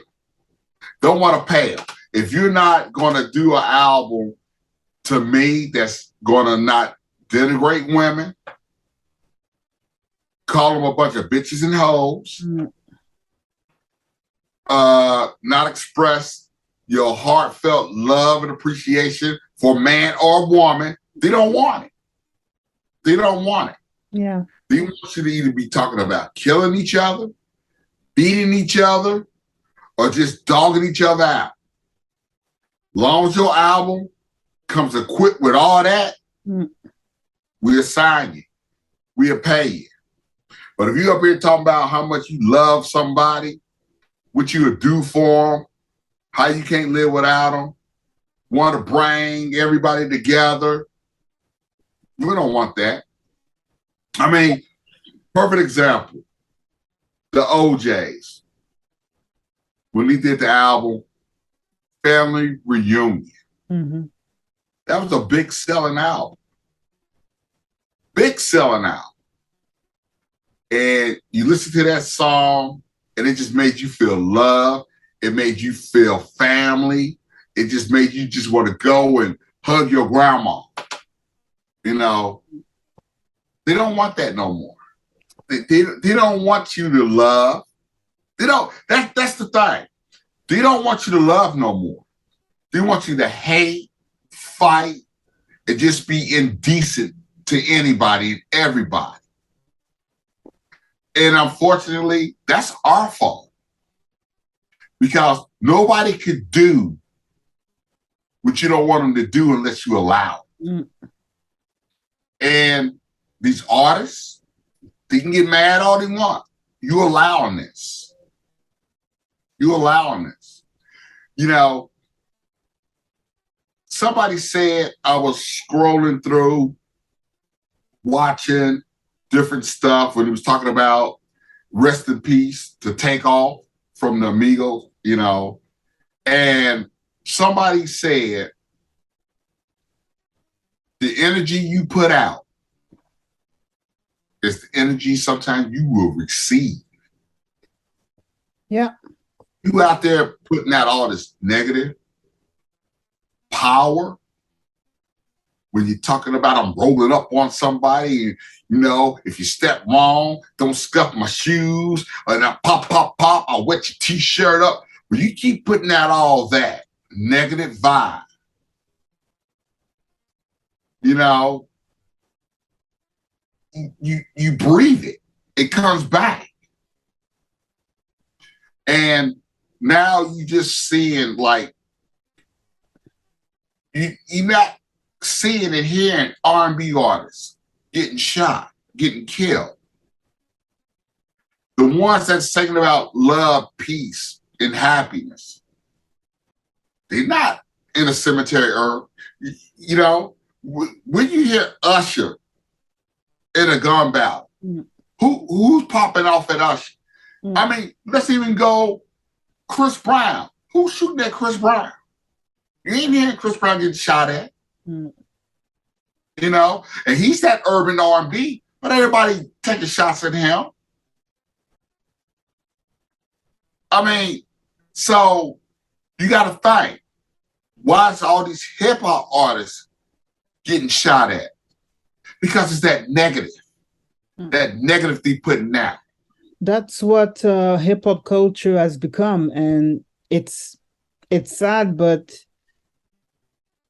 in my opinion, you know, the influence of hip hop in R&B music, you know, has, you know, damaged contemporary R&B, in my opinion. The fact that's so present now, the hip hop culture, the hip hop production. I mean, it's so big now in R&B music. I think it has damaged it, in my opinion. And you know, when we ask the question, is R&B dead? I mean, it's not in a great shape. It's not in a great shape. And the hip hop culture is a big part of that state of the way it is now. I mean, I guess it started in the 90s, but in the 90s it was still, you know, all right, but in the 2000s it was more and bigger and bigger and bigger, and now it's like now you cannot release a good track if you don't have if it doesn't feature a rapper or whatever. Or come on. Well, yeah, I mean, come on. Okay. Now you got me going back here a bit, what you just said. It makes me think about, here you had one of the most elite female vocalists who really doesn't need anybody to get a hit. But in order to stay relevant, she came out with a song called Feels Like Another One and had the rapper on there, Big Daddy Kane. Talk about Patti LaBelle. Patti LaBelle? Patti LaBelle had a song called Feels Like Another One. It's a great song. I mean, Patti LaBelle, she's well and away on it. When was that released? Oh my God. It was in the 90s. All right. It was in the 90s. And it's called Feel Like Another One. And Patti LaBelle's doing her part. But as that song got popular, everybody that listened to that song, they only waited on one part. And that was to hear Big Daddy Kane coming with the flow.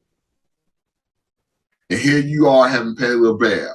I mean, she sounded just as great as ever. But people were just like, no, you got to hear this part. You know, it's like he was kind of like patting to the side. You got to hear my man's flow. You know, and that's what it is. So with that being said, do you think R&B artists kind of brought this on themselves as well by inviting rappers to get a hit onto these songs? Yeah. It's just too much now. It's just too much. I mean, the influence of hip hop is just too much now. Too much. Too much. And you know, it's funny because it takes me back to a more up-to-date thing about that, where here you had a male singer, Harlow, what's his first name? The white guy. Harlow's last name was Harlow. Can't think of Jack Harlow. Okay. I think it's Jack Harlow. Okay. Well, he was on an awards show. He had a song. And it was so funny. He was singing his song, okay? But what made it funny, now that we're talking about this R&B thing, is that Brandy comes out and raps on it. Now you got this R&B singer rapping on this guy's R&B song.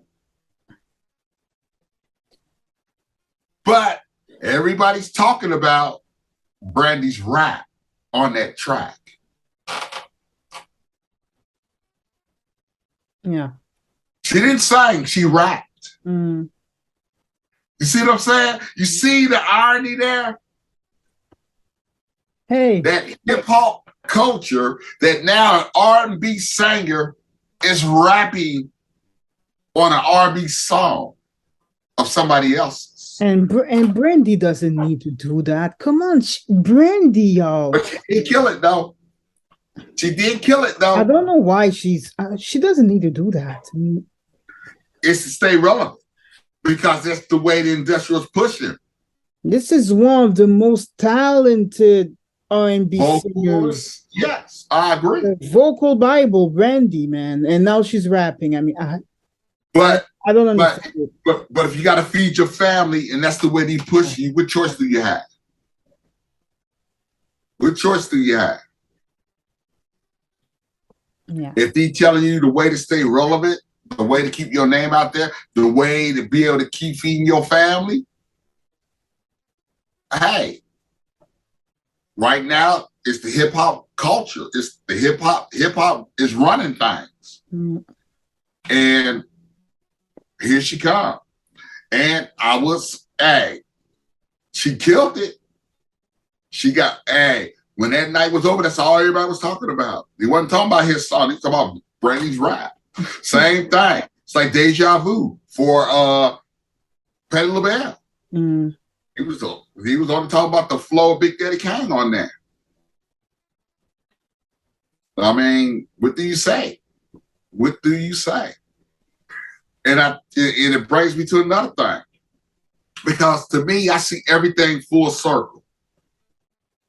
Goes back to Barry Gordon. Mm-hmm. When you watch the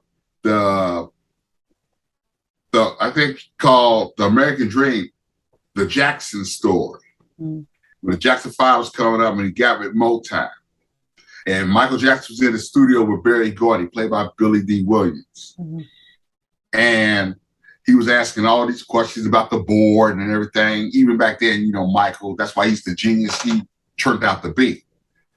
But it's a saying where he's talking to Michael, and he tells him, and this should hold true to every R&B singer, and I'm talking about the real R&B singers.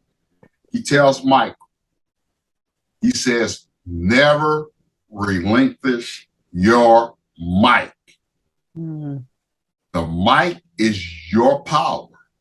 The mic is your hammer. You are the leader. Don't never give it up. Mm-hmm. That's what he was telling. Don't never give your mic up to nobody. Mm-hmm. Don't never.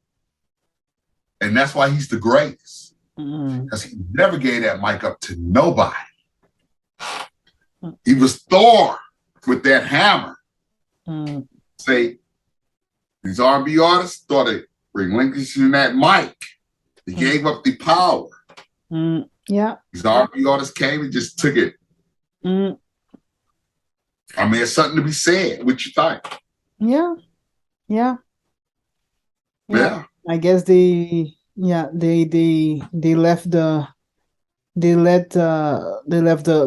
big spot for the R&B artists and for the hip hop artists, and it's sad. Yeah. I mean, but I'm gonna say this though. I like hip hop. Me too. Me too. You know, I mean, this stuff going on now, but you know, I'm talking about, you know, the earlier stuff. Mm-hmm. You know, first of all, I'm a fan of the female rappers, Queen Latifah, MC Lyte, mm-hmm. Yo. I love all those sisters. You know, more modern rappers. I love Rhapsody. Mm-hmm. You know, I mean, it ain't like, oh, hip hop sucks. Get it out of here. No, No, I no, have hip no. hop. You know, I had Ja Rule records. You know, I mean, when it seems that they were actually talking about something. I mean, I know we kind of got off here, but you kind of, Well, oh, this is out. But I'm just saying, because really, I don't own Migos record at all. I don't follow them. I never watched them, me neither.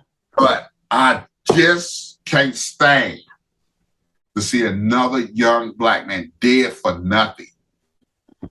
Anyways, I mean, is R&B dead? No, but No, it's not a good shape, but hey, it's I guess it's gonna be it's on the artist's hands to keep it alive. I mean, and on the fans as well. I mean, the fans okay. they have to support as well these artists. Come on, buy their albums, listen to their projects and whatever. But okay, but this is the problem too with these R&B artists. They're not putting it out on physical either. You know, okay, On CD. okay. This, what I don't understand, and I'm glad you brought that up. Why is it that you got all the other genres of music? And I'm talking about from the older white rock artists, the older pop white artists, whether it's country, pop, rock, even jazz. I mean, hell, what's her name? Diane, the white jazz pianist. Krall, Diana Krall. Yeah, Diane Krall. She always puts her stuff out on vinyl. Even her new stuff comes out on vinyl.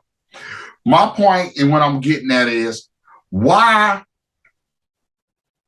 have black artists not caught on to this whole vinyl surge?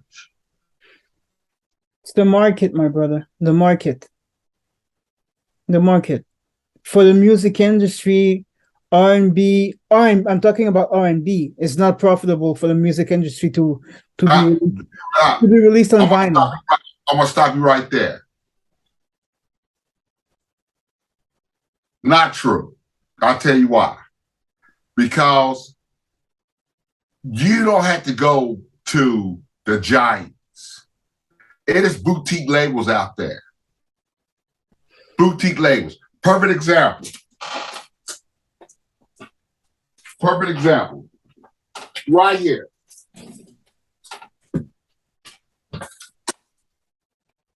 Anti-Stomp. Mm. Right here in the corner. Right there. Okay.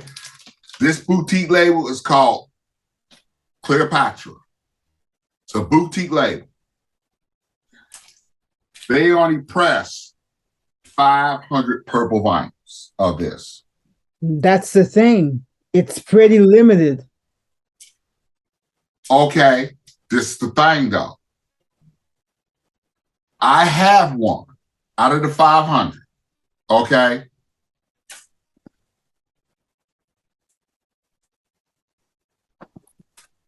You could put this out at a limited quantity. Or now with the technology, you don't have to, like, what's the place that we just ordered our one record from? We haven't got it yet. We got the Salon.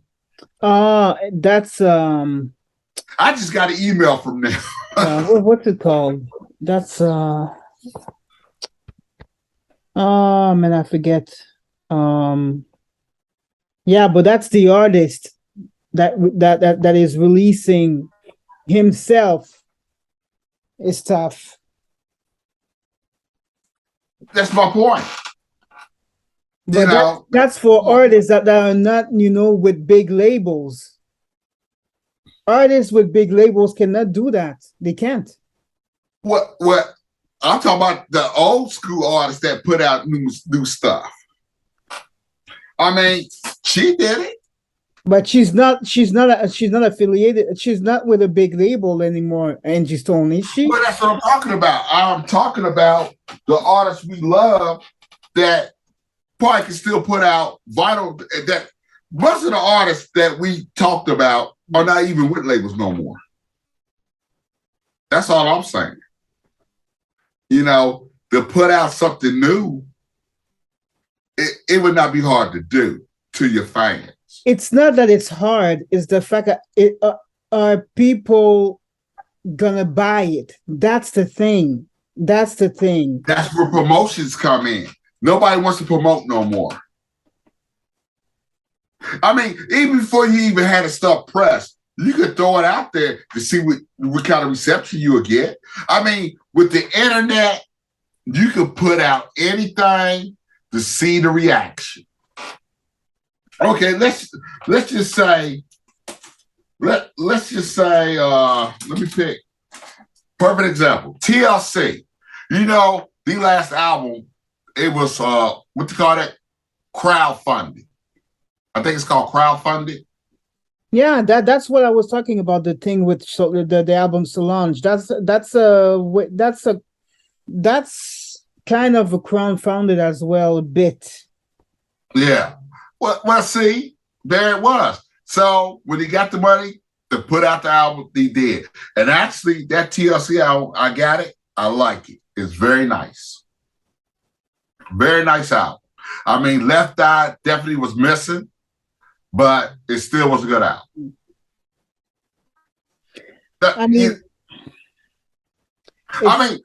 I'm only saying this for the people, because isn't Diddy also talking about saving R&B? Did he mention saving R&B as well? Mm-hmm. Now we hear Tank talk about it. I'm just saying. I mean, they should at least release it on CD, at least. Like they were doing in the 90s, because everybody had, a CD player, But when it comes to vinyl, it's different because, I mean, if you do, I don't think that, once again, I'm talking about R&B music, and you have to look at, the fans of R&B music.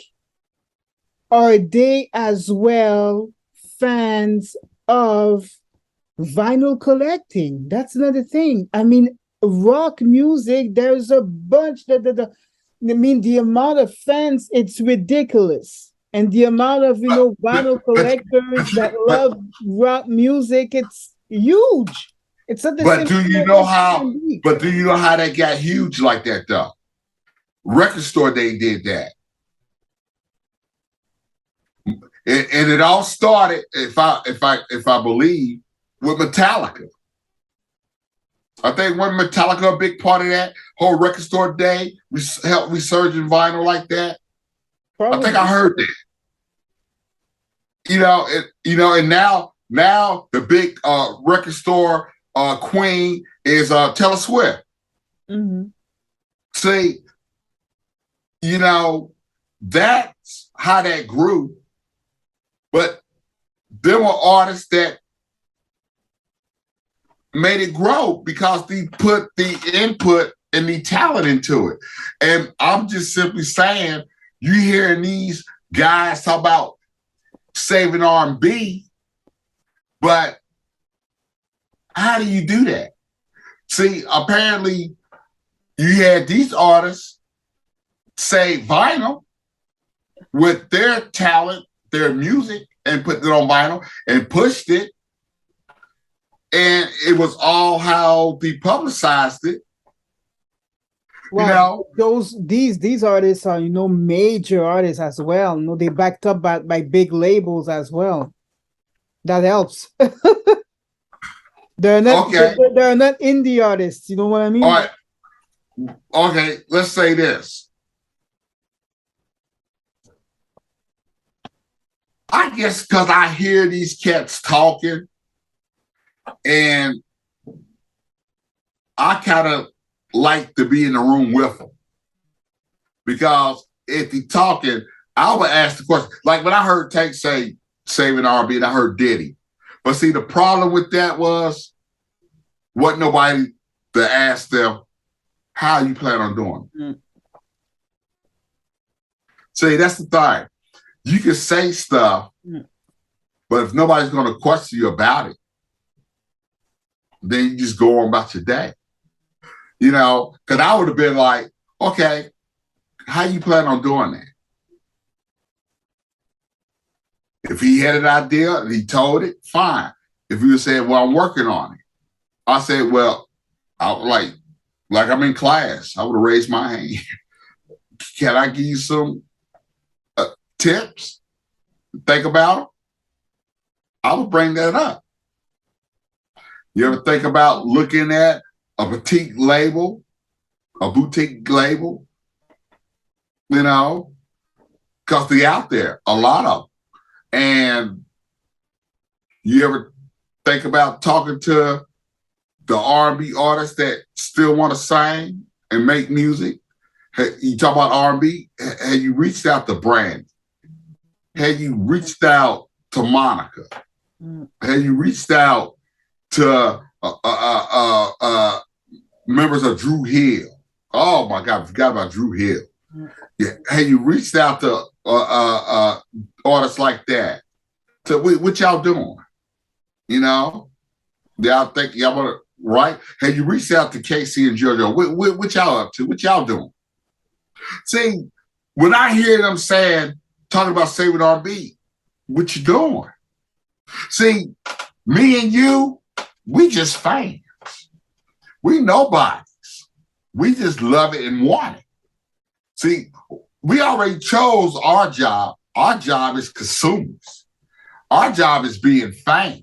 Which is an important job as well, because but the fans have a responsibility as well. They have to support these artists. That's the thing. I mean, they can release, a bunch of, records on vinyl. But if they don't buy it. But see, that's the thing. If the fans don't buy it. Go and release. I didn't say go and release.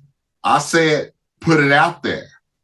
See, you can put it out there before you even put out one damn record to see how it's going to react, how it's going to be received.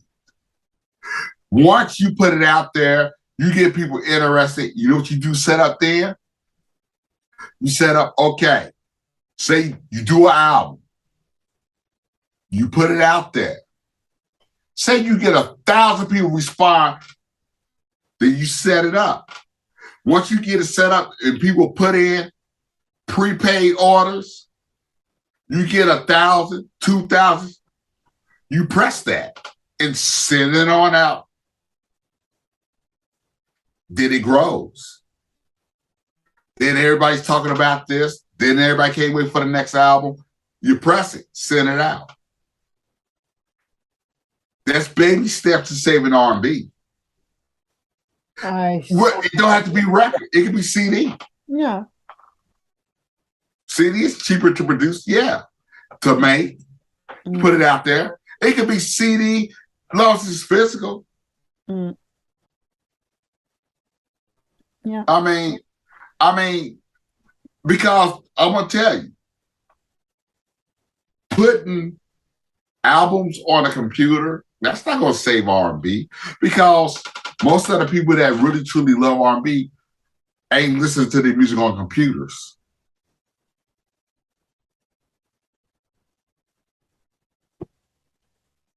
I did for a few years. Not on my computer, but on my phone and whatever. I did it for a few years. I just want R&B to be what it used to be. And that's good music. Yeah. Things change, but the thing is, you don't have to change R&B. You just have to sing it and produce it well. And keep the bullshit lyrics out of it. because R&B and soul music is love music. It's nothing more. You ain't gotta throw in a little rap part about Ray Ray shooting Pookie because he's messing with his girl. That don't have to be there. R&B music is love. It's just simple. I think another problem is you got a lot of these cats trying to reinvent the wheel. And that's why it sounds so terrible. Yeah. You cannot change perfection. R&B music is already great. If you want to be an R&B artist, damn it, be an R&B artist. Don't think you're going to make it something because you're not. Because all you do is end up making a fool out of yourself, sounding like a fool when you try to change it. And that's why you got these artists, doing this auto-tune crap, not sounding original. Yep. All the music sounded so mechanical. I tell you, the LadySoul album, out of the old school new artists out of the old school artists I showed you that had new material up in the 20s, LadySoul's album sounded the best. You know why? Because, number one, you hear real damn horns in her music. Her album, the music sounds so good, Eve, it almost sounds like she's singing this whole album live. I haven't heard an album like that since our girl, Leela James. And the name of that album, when she actually did the covers. And she actually did the covers with a live band and recorded it and made an album. I forgot the name of that album she did, but she did James Brown, It's a Man's World. She did all the great covers, and she did it with a live band. I think you got that CD, because I think we talked about it. It's like she's kind of peeping, something like that, but she actually recorded the album with a live band. And she did covers, number covers. She did an Etta James song, all that stuff. Because Etta James and, they're related. So I haven't heard an album sound that good since that one. And that's that new LadySoul. I mean, the music sounds like live instrumentation is another thing that was great in R&B music that we lost. I mean, since the late 90s, we kind of lost that, and yeah. I mean, okay, and speaking of, since we're talking about that, we got used to the live bands, especially when it came to R&B, especially because the way they played and the way the vocals interacted with the instruments, you can really tell that the energy from the vocals, like when an R&B singer, male or female, was singing, and it gets to a part in the song where she know or he knew that his vocals were going to be competing, say, against the lead guitar or the lead trumpeter or the lead bass. It's always seemed like they knew how they had to change their tone, their texture of the voice. And I think that's a thing that's lost too, because you actually had people interacting with each other versus now with all the machinery and fake instrumentation. So I guess in a way, I'm trying to say, what do you think was the worst creation for music for a group or solo artist that was used in making music? If you had to pick an instrument that they use today, what would you say it is that made music not great? Wow. I mean, technology.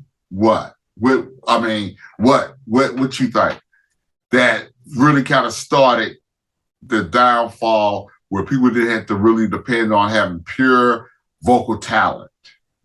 Ah, this auto-tune shit, whatever. Oh, man. So you would pick the auto tune as the biggest thing that kind of destroyed pure R&B singing and style? I mean, it's not,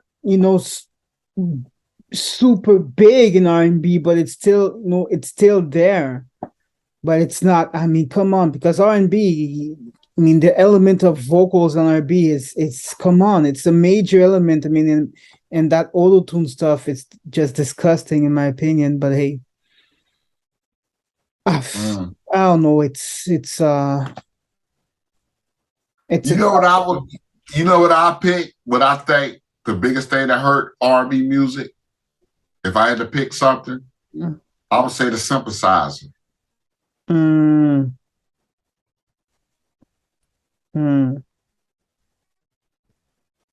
Yeah. Because to me, the synthesizer destroyed the band. You know, you had something that can imitate trumpets, bass, guitar. Yeah. I think of that when I look at bands like, imagine when Cameo came out. You see the album covers, it's like 11, 12 members. Cameo shrunk all the way down to just 3 guys because they didn't need them. They didn't need, a saxophone, a trumpet, and trombone player that made that good funk sound. They didn't need it no more. They just started pushing buttons, synthesizer. They didn't need the bass player thumping. You think about a group like Chic, when all of them were phenomenal. You had Bernard Edwards on bass. Of course, Nile Rodgers lead guitar, rhythm guitar. You had Tony, the late great, well, Bernard Edwards, late great, he's gone. Tony Thompson, the drummer, phenomenal drummer. Then, of course, you think about Chic. You had phenomenal players. And what also put the cherry on top for Chic was that no matter what, he made sure that he had extraordinary 2 very talented female vocalists. That if you listen to Chic music, the way he played, and the way the 2 women, no matter who it was, because these switch female vocalists like it was nothing. He came and he left. Some went to get solo careers, but listen to the vocals. The way he wrote those songs and the way he made sure these 2 women could play off each other vocally and how they sung in unity. You just sat back and listened to Chic and you just take it in. Nile Rodgers, Bernard Edwards were genius as well, because when you think of Chic, you always hear the driving bass, the power of the drums, and that Down. That guitar by Nile Rodgers. But that battery source was those two lead vocalists. You think LaFreak was Chic, you think I Want Your Love, you just listen to these women with that background. It was amazing. You know, she just gets that rap because these want to just throw them in disco. You just want to throw them in disco and say that's what they were. No, you listen to Chic outside of the disco era, phenomenal. She just got caught up in that disco. So even when Chic was still doing fantastic stuff, it never got recognized because people just looked at them as disco. And I'm saying this to set this up. We're talking about 90s R&B. Chic had an album in the 90s. It didn't get no play, but this album was phenomenal. And I'm talking about Chicism. This album came out in 92. So everybody think about Chic, think about 70s, early 80s. This came out 92 on Warner Brothers. This album, I mean, Chic Mystique, Your Love, that Your Love, oh my God. I mean, Chicism, this album is fantastic. And of course, you got two different lead singers that their voices are impeccable. I mean, it's the Chic style, but they got a little more of that. The thing about this album, when you hear it, it still says Chic. But at the same time, you know they're not in the 70s or the 80s. You can tell they're in the new generation in the 90s with this album.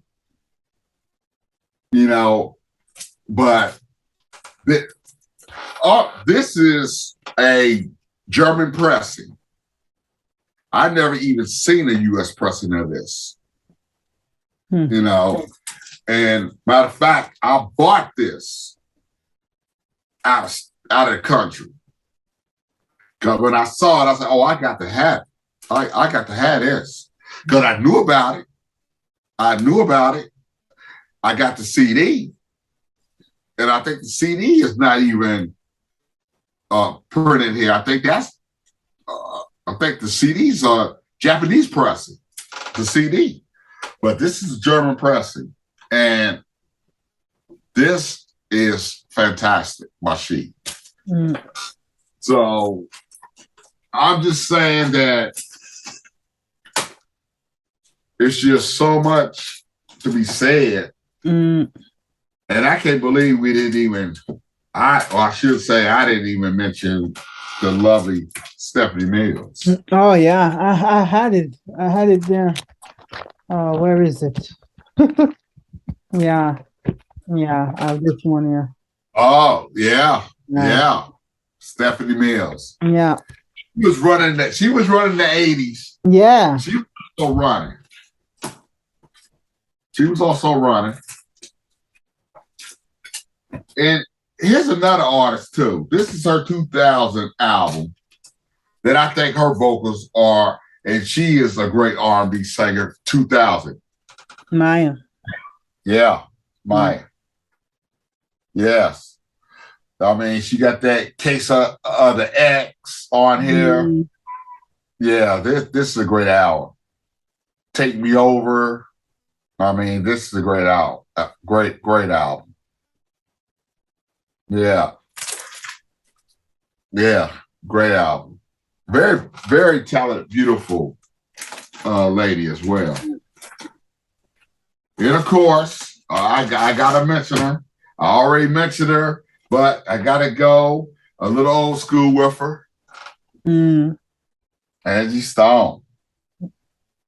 Oh yeah. Now I can't believe you haven't pulled him up. Cause I know you got him. D'Angelo. D'Angelo. There you go. You know I was going, but I said, yeah, you know it. I know you got him. You didn't pull him on CD because I was focusing more on B and so D'Angelo's more neo soul, so I'm gonna leave him alone. Oh. Yeah, but I have his stuff on CD. I mean, I just, you know, I think we're never going to really get what we want as far as the future. And I think all we have, like, I'm looking forward to the Tank reissues. Mm. And I think really that's where we're going to be. Mm. I think where we're going to be is wanting to get all the great 90s stuff that we want reissued on vinyl. Mm. Yeah. I don't see a future. I don't see somebody coming out and just bring R&B to the status it once was. I just don't see it. Mm. And I agree with you. The reason it's not going to happen because everybody wants to be that thug. Yeah. Nobody wants to be that lover no more. Mm. It's a difference. Mm. You know, it's that old saying, you know, I'm a lover, not a fighter. Now it seems like everybody want to be a fighter, so a lover. Mm. So I think that's why we're never going to see great R&B like we used to. We're never going to have that sound again. We're never going to see the influx of talented groups just making this music.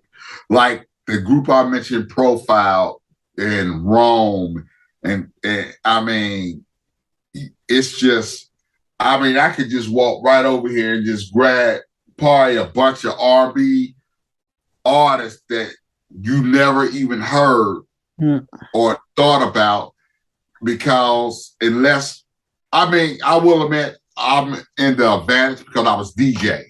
Mm-hmm.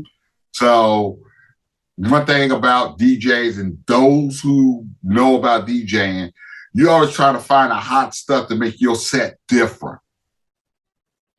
So when you're constantly just finding stuff and listening to it and putting it in your set, you know, so actually DJing really helped me discover a lot of stuff that I probably would have never even owned or discovered if I wasn't doing that, you know, because you always, when you was DJing, especially back then, you was always looking for the new. Mm. You know, you was always looking for like, but damn, ain't nobody playing this. Look, okay, damn, what is this? Who is this? And you grab it, you listen to it. Oh, okay, I'm gonna put this in there. And then because you wanted people to come and ask you, oh, I ain't heard this before. Who is this? Then you know, your chest all out, you know, you're like, oh, that's that group Men at Large, you know. And they're like, oh, damn. Then next thing you know, or oh, this guy playing some stuff I never even heard. Mm. You know, that kind of built your little status up too. I mean, and it was like a thrill ride up doing that. But like I said, with all that aside, it opened the door for me to discover a lot of new stuff, a lot of artists that I got in my collection that I could mention to somebody like, I ain't never heard of them, you know. Yeah. If they did, they just forgot about them because, you know, they might have just hit that one album or that one hit or whatever, but the whole album was great, you know. So it is what it is. So I really just think that as far as R&B being dead, I would say the future is. Yeah. I would say the future of R&B is dead, but the past still lives. Mm. I would say the past of R&B still lives. Because as long as it's going to be, it is always going to be, and I don't think that's never going to end.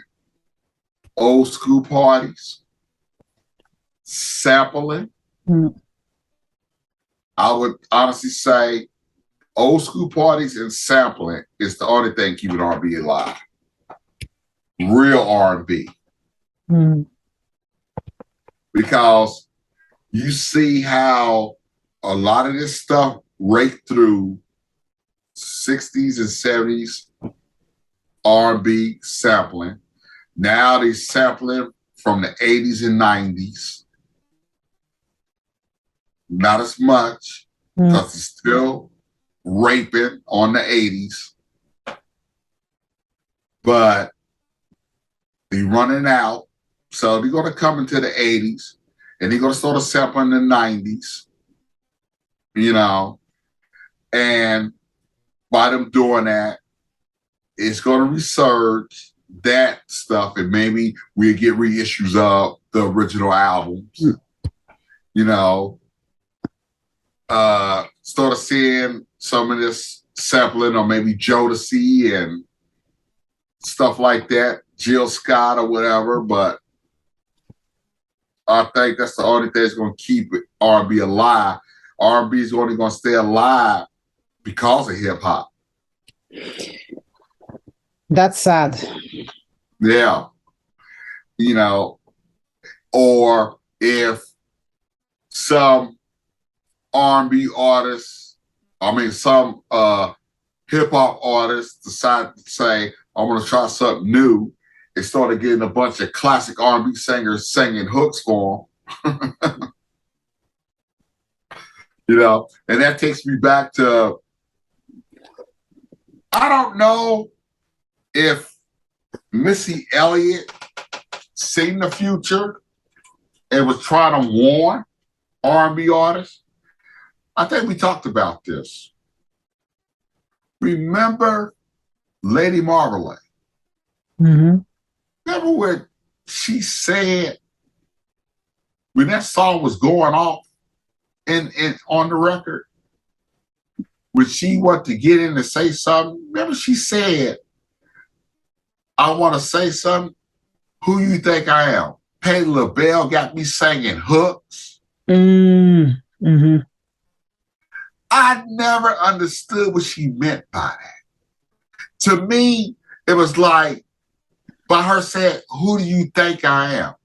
Patti LaBelle got me singing hooks. To me, it was almost like she was saying, Patty, you're better than singing hooks. I don't know, was that a thing saying, y'all better watch it. Don't get caught up in singing hooks for these rappers. Because you're going to find yourself in the back. I don't know. I to this day, I still don't understand why she said that in that song. Do you know what I'm talking about? Yeah, I do. Yeah, I don't know. I don't know neither why she said that. Right. You know, I didn't know how to take it, and to this day, I still don't know how to take that. You know, if I ever see her, I need to ask her. I got a question. First, can I have your autograph? Nice to meet you. But what did you mean by that? I don't know. But I always thought that was strange. And then now to see the way things are, I don't know. It's almost like, was she foreseeing, y'all keep this up, keep on dealing with these rappers, y'all going to find yourself in the back of the bus. Because that's where they at. You know, I don't know. I tell you, I would love to ask Missy Elliott what did she mean by that. I'm a big fan of Missy Elliott. You know, I got a couple of her albums on just like I showed you, promotional. I think I got Super Duper Fly I got an original with the cover of that, even though that's been reissued. Yeah, I have it. Super duper fly. Yeah. But I got an original. Part of me wanted to buy the reissue, but I said, well, I got that. I don't need. I'm wasting money. Buy something else. So I did. But I kind of wish I would have got it though. That's a good album. But I have the one that got the promotion, the one that got Hot Boys on it. Mm-hmm. What was that one called? It was called Soul Something, wasn't it? Or what was that called?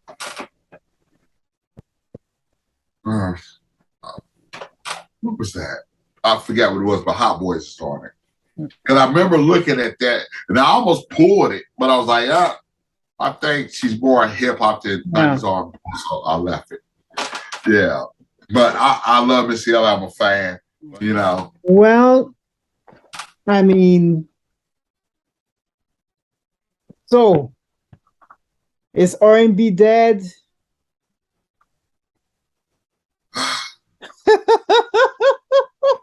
I want to say, like I said before, future R&B, yes. It's dead. I'm sorry.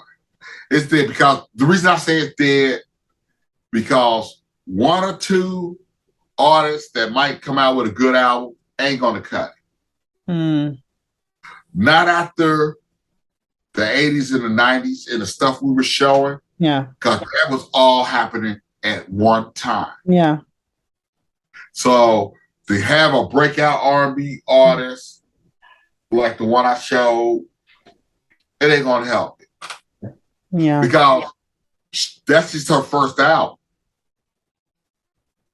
We might not hear from her ever again, or maybe 2 or 3 years from now. That's not going to help. You know, I mean, and when you think about it, I mean, really, it's just so much stuff we left off the board. Yeah. Hey, we didn't even bring up Jagged Edge. See what I'm saying? It's just, you know, so many talented R&B. I mean, and this was all happening in the 80s. I mean, we talked about something that happened in a 20-year span. Let's just say 2 decades. Let's just say 80s, 90s. Then we even tipped into the 2000s. So let's just say we talked about, and we ain't even touched it, an amount of great R&B music that was happening, let's just say 20 to 25 years. That, like I said, we mentioned Jagged Edge. I mean, you know, we didn't even talked about any Prince albums, you know, that was going on. I mean, he was happening. He was happening. We didn't even talk about Melissa Morgan, when she did the cover, Do Me Baby, from Prince, and then had her own success with her own stuff. Like, if he could do it, I could do it too. I mean, that song rocked. I mean, Melissa Morgan, I loved her. I mean, it's just phenomenal stuff. Shoot. Did I bring up Ashanti? Did I bring her up? See? I mean, yeah. I mean, we could be here until tomorrow morning. There's a bunch of, you know, great now. I mean, woo! Everything on here, foolish, happy. I mean, everything is just fantastic on this. I mean, and then we didn't even touch on when R&B albums, when he put the skits on. The skits were fantastic. I mean, I used to love the ones where they had the skits with the phone ring. Hello? You know, they're like, what you doing? What do you mean what I'm doing? I'm at home chilling. No, you're not. How you know I ain't at home? Because this LaQuisha phone. What you doing picking up Lucretia phone? I mean, it's just stuff like that was just off the hook. I mean, it was crazy. I mean, it's just so much stuff. And those albums were known to have great skits. Great skits. I mean, you know, and a lot of them was always the phone calls. You know, even Janet Jackson did some phone call stuff. You know, they were great. They were great. And you just don't get that. So, hell yeah, R&B dead. We only got what we got. And we just need to enjoy it. Yeah. And I would say this. Maybe, just maybe, we don't need to try to pump great R&B music into the future. Maybe we just need to revive what we got. Because these seem to be forgotten. Unless we talk about it. I mean, who's talking about what we talk about? Who's talking about Jagged Edge? Who's talking about, you know? True. You know, I tell you, I follow some of the great R&B artists on Instagram. Like, I follow Melissa Morgan. She's a character. She's still out there performing, doing things. But the thing about it is, it seems like a lot of them, to me, stay pretty close to home when they perform. Or they travel overseas. You know, it's like they really just study the target area where they know they're going to fill some seats. You know, so that's probably why I never get, you know, they do have a festival here every year, and we do get some great acts. Mary J. Blige was just here Thursday. I didn't make it, but I heard it was a hell of a show. But she came with two new schools. She came with Queen Naja and I forgot the other one, but she's new too. R&B artist that new. Queen Naja, she's good. I like her. She got that nice little R&B flow going. And I forgot the other one. She's a good artist too. That's R&B. The out there, but like I said, it's the women. It's the women that's holding it down. Yeah. And they're out there. Then I mention this guy. I think he's a nephew, or he's some kid to Barry White, Chucky Booker. Never heard of him. You never heard of, oh my God. You never heard of Chucky Booker. This album is phenomenal. All right, man. That was quite of a discussion, right? I mean, it's a topic that brings out a lot of emotion. You saw it, guys. I mean, I'm sorry, we're sorry, but hey, we just love R&B music so much that we were passionate about it. I mean, hey, we could talk about it forever. But yeah, I mean, we haven't even touched on so many groups that were out. There are so many. There are so many that come on. It's impossible to talk about all these, you know, beautiful artists that were in the 90s, the 80s, and whatever, the early 2000s. It's just, we just wanted, you know, to share with you guys our love for R&B, and, you know, talk about the fact that yes, it has changed. Contemporary R&B has changed from the 90s until, you know, today. It has changed.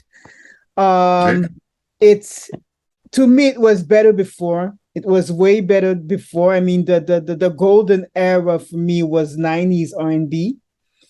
But hey, we still have some good stuff now.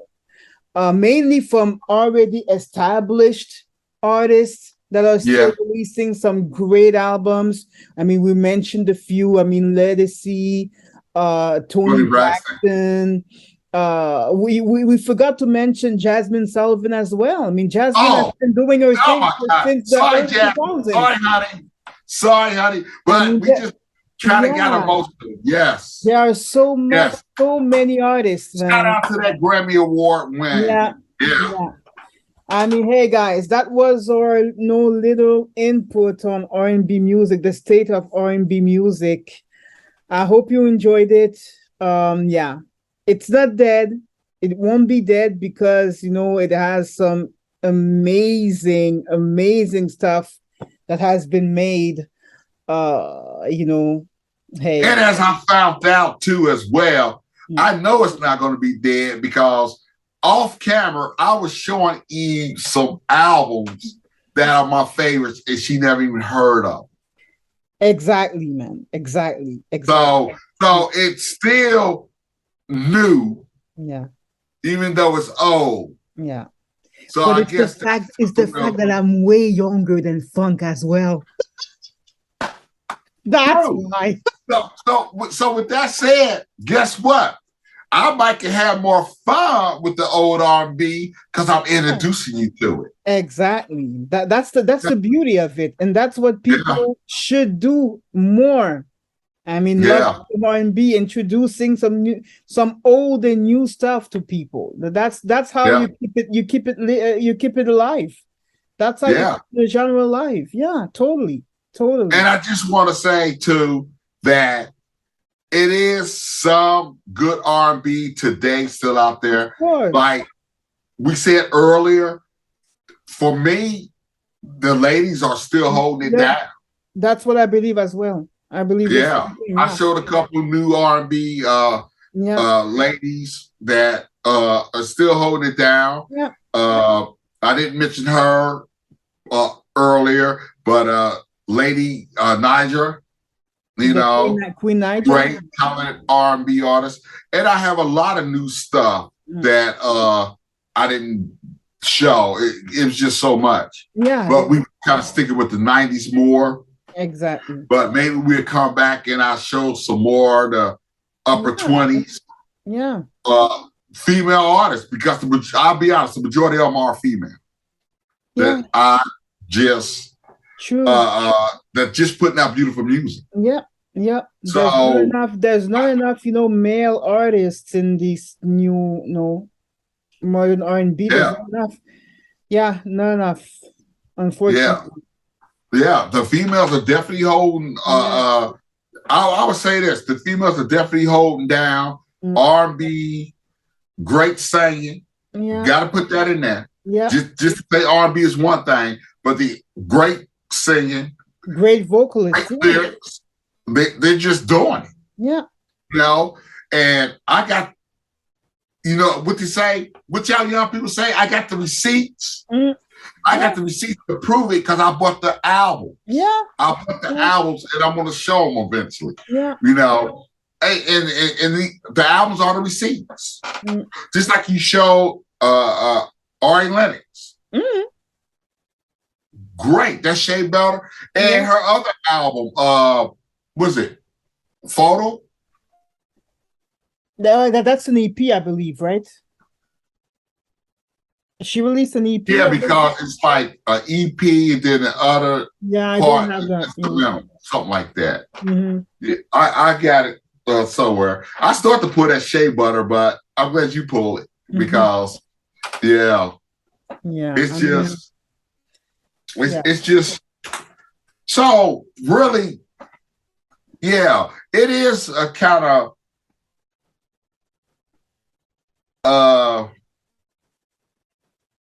situation where right now you just see that hip hop is dominating, and really, I guess our other beef about everything was that this R&B music is just not getting reissued or put on vinyl.